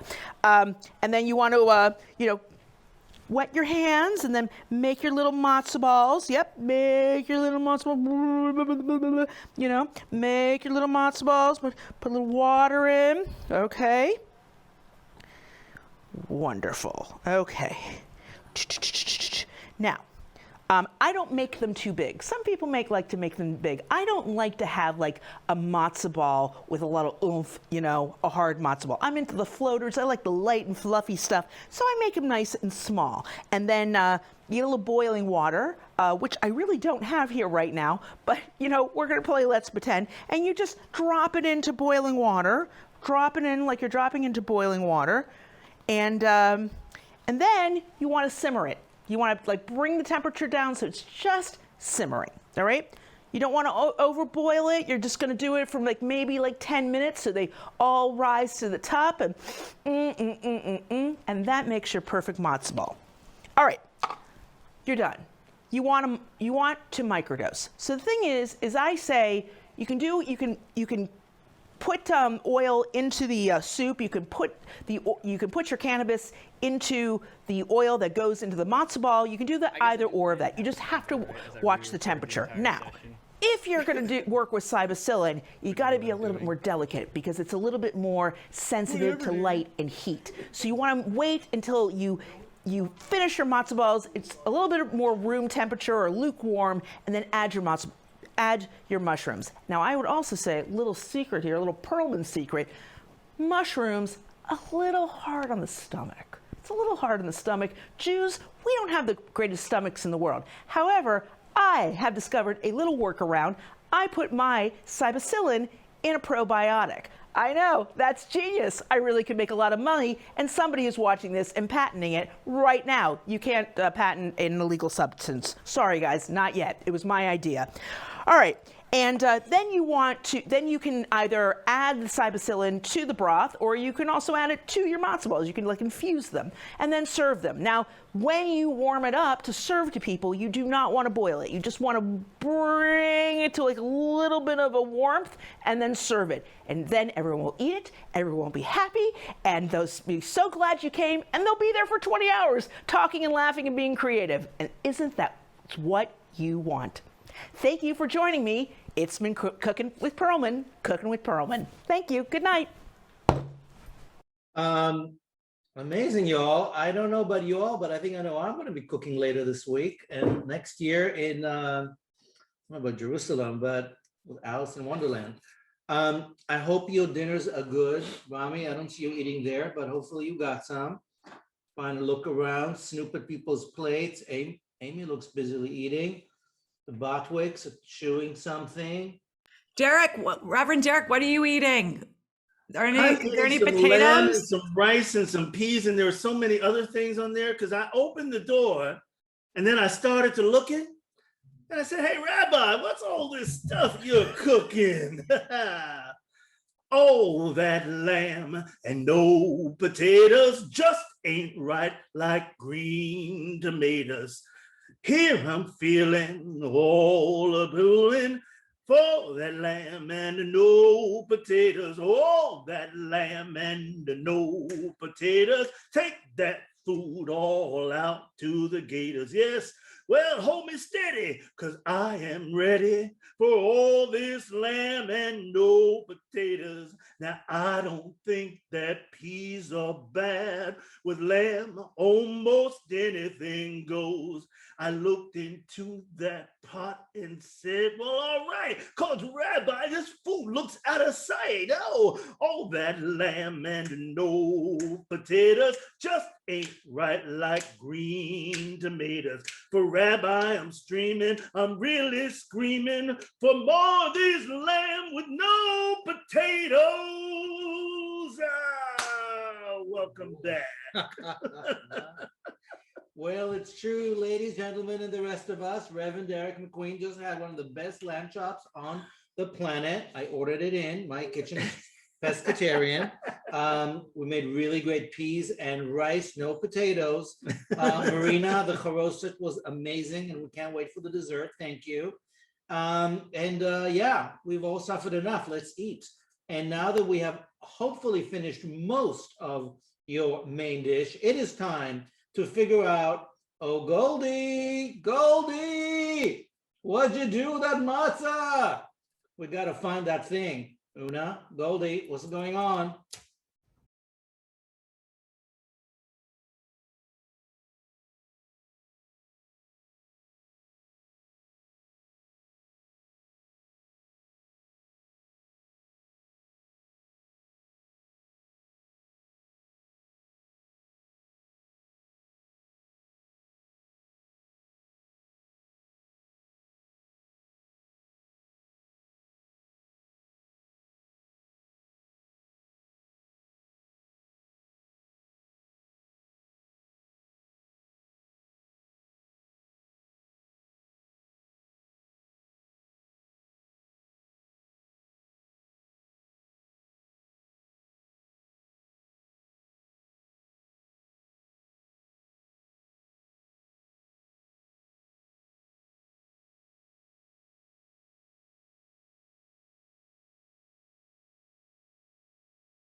Oh my goodness. Okay, so just to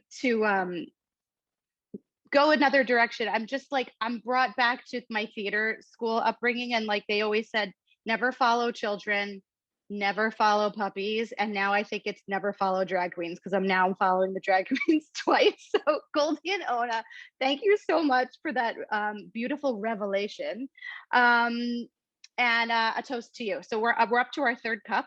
So I invite everyone to refill whatever it is that you're drinking and give a toast. And as we come into the second part of our Seder, we spoke a lot about suffering and a lot about what was. Let's say for this moment, enough with the suffering.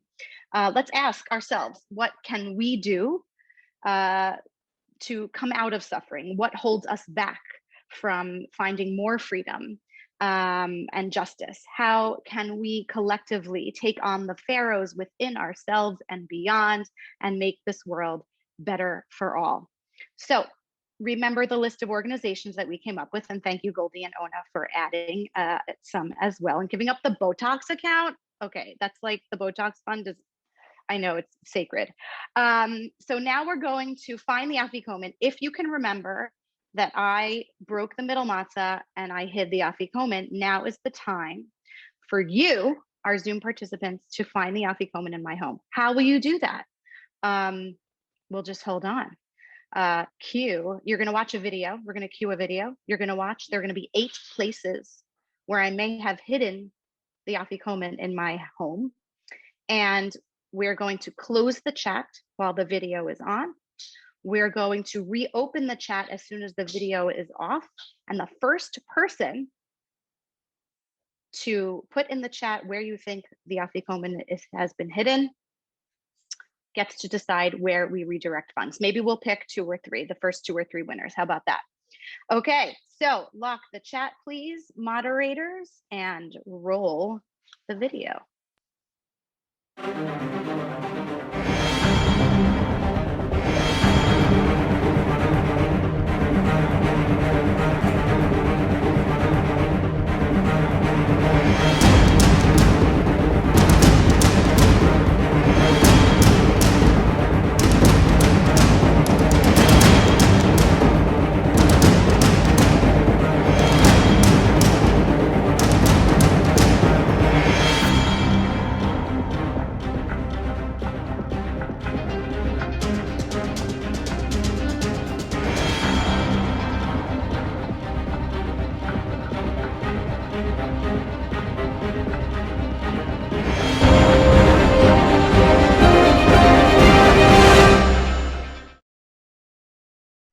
Where in the world is the afikomen? Okay, open the chat. Place your guesses in the chat. The options are listed. Oh my goodness. In 10, 9, 8, 7, 6, 5, 4, 3, 2, 1. Close the chat. Okay, I'm scrolling. There's a lot of guesses, but I'm not going to tell you the answer. I have my daughter, Ariana's here, and she is going to show you where it is. Dun, da, da, da. It's in the loop. Good job, Ari. Okay, so I see Sarah, it looks like Katie Rosenberg was the first. Katie, okay, there it is. Ariana's going to take it out. I invite you. And then Rick Frank was the second runner-up. Okay, so mods, if we can give Katie and Rick permission to unmute and also share the screen and repost in the chat the link to the Google Doc so that they can have the opportunity to select, thank you, honey, to select which organizations we are going to redirect funds to, thanks to all of your voluntary donations. You were very generous and we were able to make a nice contribution to two of these selected organizations tonight. So you can see them in the chat. I am going to say the Trevor Project. Yay! Goldie and Ona will be so happy, as will all the beneficiaries from the Trevor Project. It's a wonderful cause. Thank you so much. You were very quick on the finger. So if anyone needs some quick, I don't know, finding a vaccine or something, you know who to call. Okay, thank you. And Rick, who are you selecting? I'm going to say NAACP. Amazing. I love it. Thank you. That is wonderful. We will be redirecting funds to both of those organizations. We certainly invite you out there in Zoomverse to make your own donations as well. Maybe one of our moderators could put those 2 links in the chat to both of those organizations. Doesn't have to be the second, but at some point in the next little bit. Thank you for playing Where in the World is the Afikomen? And Goldie and Ona, next year, not in Jerusalem, me with you. So back to our program. Sarah Sokolic, not only are you our executive director and fearless leader, but how creative was that she engaged her whole family for this online? I mean, has anybody done an Afikomen like this before? How fast? Lisa Haberman is clapping. Lewis is snapping. People are giving you huge applause. Marina, I see everybody. I have the great honor and privilege of taking us into the next 2, we're going to, this was all part of the plan too. The next 2 steps, Barech, blessing, and Hallel, step 13 for praise. And who better to bring blessing and praise to the assembled here than my beloved sister, Reverend Diane Boissiere. Please join us in this spotlight. Let's bring Reverend D, beloved Reverend D, into the spotlight. And will you take us into this next moment of praise and gratitude, my sister? There you are. What indeed? This has just been amazing. Amazing, amazing, amazing. Thank you for always welcoming me in. I feel like family. And Reverend Derek, you just singing that song and everything else. And then Reverend Jackie to talk about cornbread and her struggle. I just feel as though we're family. The blessings, the challenges, and all of it. And so to give God thanks for all who are assembled here, all of you who have taken part in this Freedom Feast and for bringing us all in. We're blessing God for all that is, all that was, and all that will be.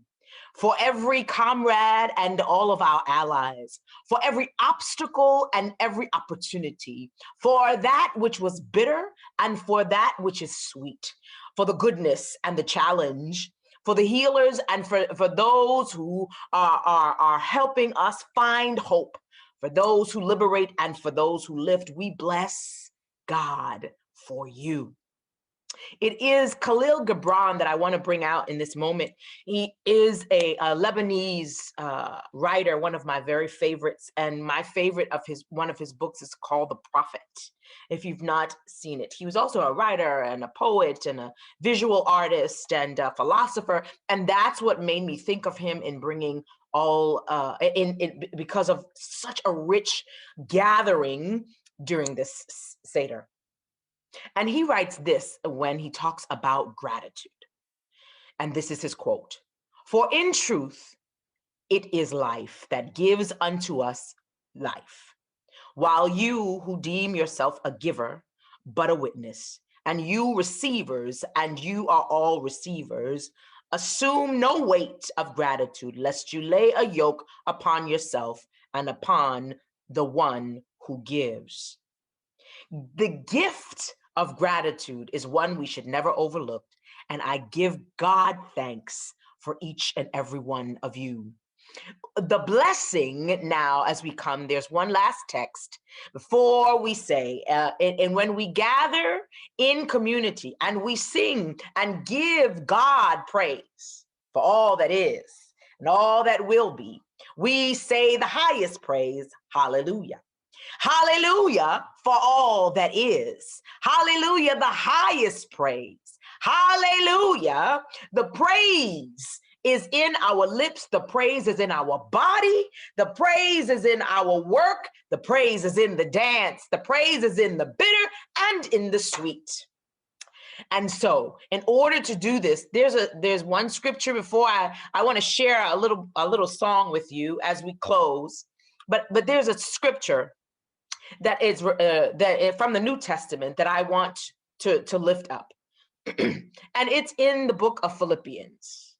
It says, rejoice in the Lord always. I will say again, rejoice. Let your gentleness be evident to all, for the Lord is near. Be not anxious for anything, but in everything, with prayer and supplication, with thanksgiving, let your requests be known unto God. And the peace of God that transcends all understanding will guard your hearts and your minds in Christ Jesus. And then it ends with this, and this transcends all tradition, this part.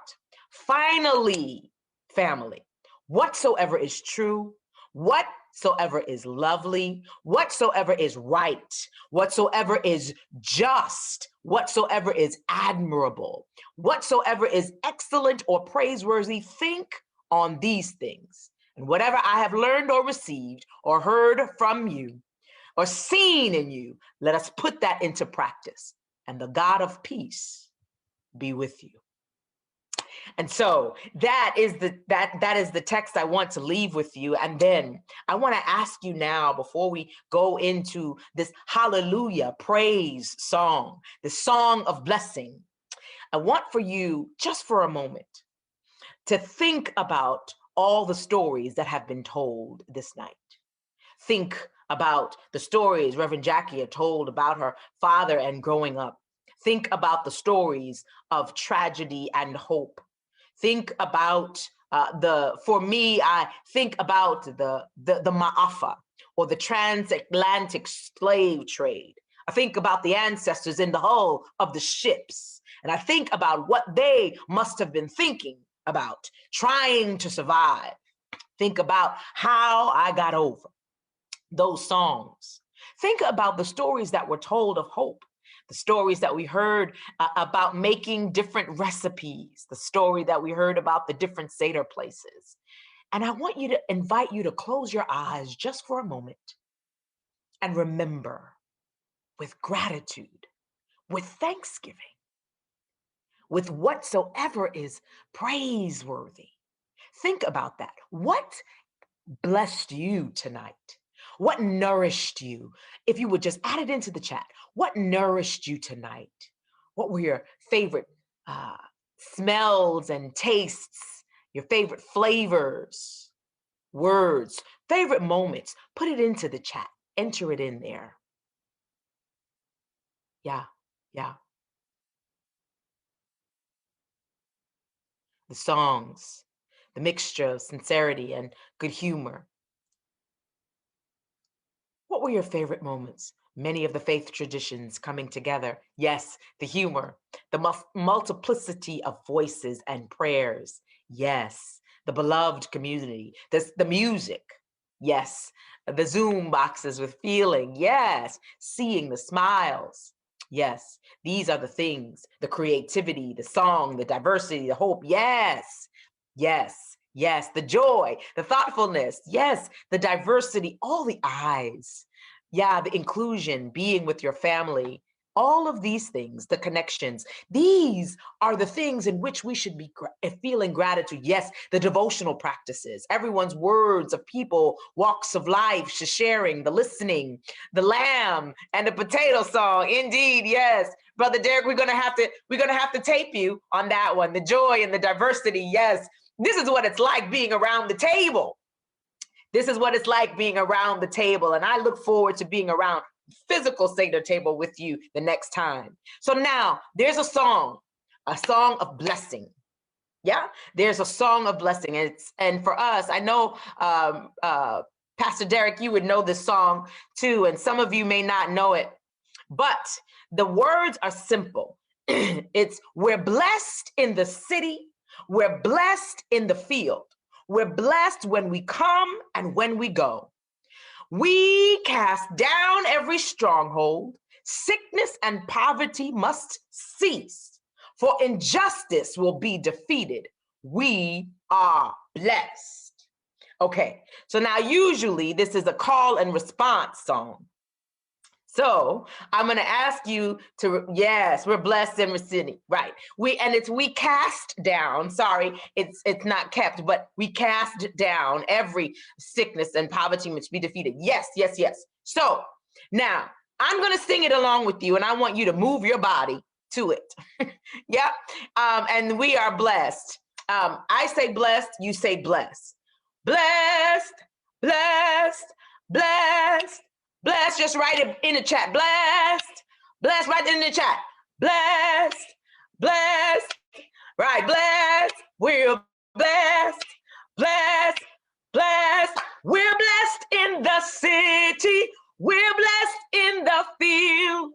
We're blessed when we come and when we go. We cast down every stronghold. Sickness and poverty must cease. Injustice will be defeated. We are blessed, blessed, blessed, blessed. We're blessed, blessed, yes, blessed, blessed. We're blessed. Last time. Blessed in the city. We're in the field. We're blessed when we come and when we go. We cast down every stronghold. Sickness and poverty must cease. For injustice be defeated. We are blessed. Yes. Blessed, blessed. Thank you, Reverend Dion. Thank you, thank you, thank you for bringing it home for us.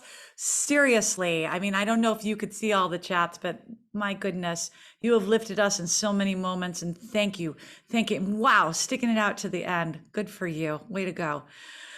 And yes, in person next time and soon. And so we are going to move our way into the denouement, but we're not quite done yet. Sam Hipschman is going to bring us to the second part of Hallel because we have not circled back with Elijah, and we need to. Sam? Hi there. So earlier tonight, we poured a cup for Elijah.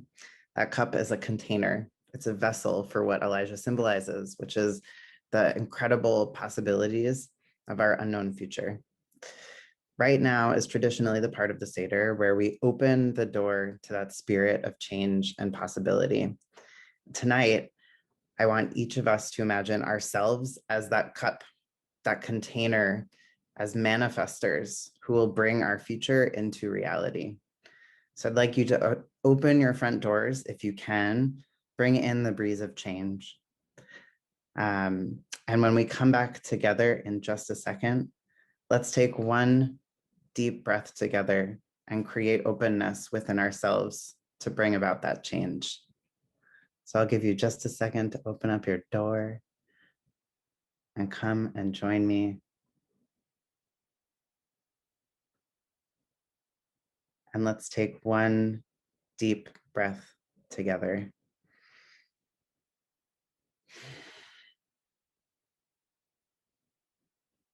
Thank you.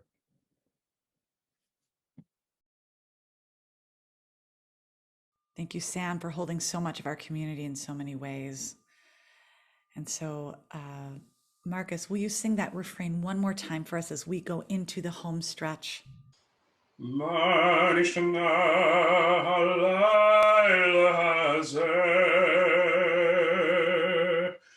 Miko Hallelujah. Why is this night different from every other night? Why is this night different from every other night? Manishtana Halayla Hazeh Miko Hallelujah. Manishtana Halayla Hazeh Miko Hallelujah. Yes, I am pouring, as you can see, another glass of wine. I'm not gonna lie, it's a Moscato. I'm not so happy about it, but don't tell anybody. I wish it were a drier wine, but you know, you get what you get and you don't get upset, as they teach you in preschool. So, folks, we are in the home stretch, and at the end of the Seder, we do say these ancient words. Next year in Jerusalem, Shana Haba Yerushalayim, and beginning right now, the vision is moving and looking forward, right? Just as we were invited by Kandal in his room and by so many people tonight to think forward. I want to acknowledge that my colleague and teacher, Rami Abraham Efal, shared this piece of Jerusalem as we were doing Korach and placing all of this in the city. That Jerusalem is the city of community. It includes, so it's like a microcosm of including all of these different identities and aspects and needs and yearnings, and the challenging parts, and also the bright spots and the aspirational hopes. So we are going to care for this community. And tonight, we oriented ourselves towards justice, towards anti-racism, towards taking care of the world, of the earth. Don't forget those scallions. Towards taking care of each other. So many of our community members represented here, whether it's the Green Team or whether it's the Cottage Club circle holders and so many more. You know, we are focusing ourselves towards the most vulnerable among us, immigrants, refugees, folks in need, poor, hungry. Next year begins right now. So set your intention and wish for this year and share it in the chat. Let's do it. A vision for the future that you're ready to start working on, catalyzed right now. We're going to lift a glass to this as witnesses and acknowledging these visions that we're ready to begin right this second, if we haven't already in this moment. So please, health and well-being for all. Yes, let's bring them in. Let's populate the chat one last time. Empathy, truly healing for myself, asking for myself and others. Yes, raise that glass, raise it beyond a world without violence and rape and gender-based atrocities. Yes, Reverend Dean, I know that that is the important work that you do every day with your work in the UN. Presence, listening, inclusivity for real equity for all. Global love, becoming free by helping others to be free. Civil justice, yes. We will continue to witness these. Raise your glass, take a sip, and let's drink to it. Make eye contact in this Zoom room if you haven't in the last couple moments. And speaking of starting today, right this second, right now, we start counting. We start counting from now until Shavuot, from the next festival, from the next holiday. And this process of counting is a spiritual practice. It connects us to our agricultural roots in the harvests, and it connects us to a spiritual journey towards revelation from emancipation and Exodus. And that is called counting the Omer. And we do it starting the second night of Passover. And if you've never done this before, it is a wild ride. And I want to invite everybody. It's phenomenal to have this practice of counting. 49 days connecting to the earth and her cycles. And you can join us. We have a number of different initiatives that we're doing. I have collected probably close to 49 women and trans folks and gender nonconforming folks to count. It's called Sisters Count. Every day there'll be an Instagram little 40-second intention to help ground you spiritually and set an intention for the next day. And it's all done through music. And Greta is involved in this, and Shira is involved in this, and myself, and probably many people that you know, including a lot of folks that you might have seen visit our soul spa before. And then also, we have a partnership with the Gold Herring graphic design company. They designed an Omer workbook that you can actually download digitally or buy the hard copy and follow this practice. It's almost like an artist's way for counting the Omer. And you can see the information there, and also it'll be in the chat. And then Rami Avraham Efal, will you share a sentence about your Omer counting initiative? And then we're going to count together. So Rami, where are you? Are you here? Hi. There you are. I Yeah. see you. Spotlight. Hi. So we actually started today. We had the preliminary session for the Glow Up Countdown. And we're going to be meeting weekly on Sunday mornings. We'll be both counting, but we'll bring meditation, contemplative art practice, prayer, music, chanting, and really intensify our spiritual practice for these 39 days. And if they missed this morning, we can still join, yes? You join, you can just drop in. There'll be recordings available for those who've missed any of those. There's also an app that we'll be using throughout between, and there's a Google group that we're sharing material and resources. So please join.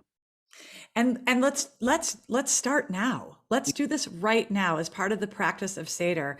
We're going to count tonight. So Rami will lead us in Hebrew, and I'm going to say it in English. And tonight begins the night of chesed shebechesed, of love within love within love, radical love, boundless love. So I invite you to find a loving, open posture with your body and your heart. Take a deep, loving breath and invite in and exude love in this moment.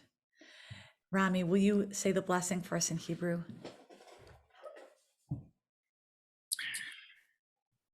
Baruch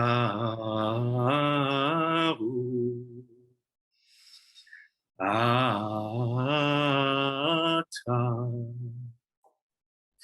Adonai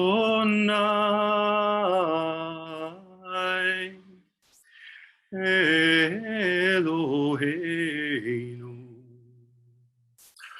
Ruach haolam Asher kitshanu b'mitzvotav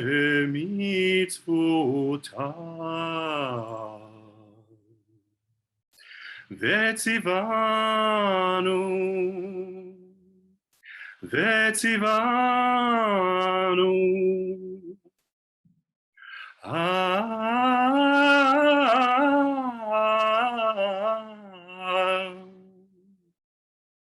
al sefirah ha'omer.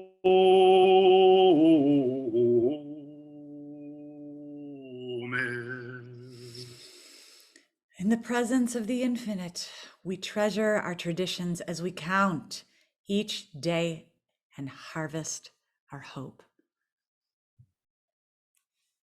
Will you give us the first count? Hayom Yom Echad LaOmer. Today is day 1 of the Omer. So we're at our last moment of this Seder, and we're going to share this final 5th cup, and Amichai is going to take us home. I like this slide.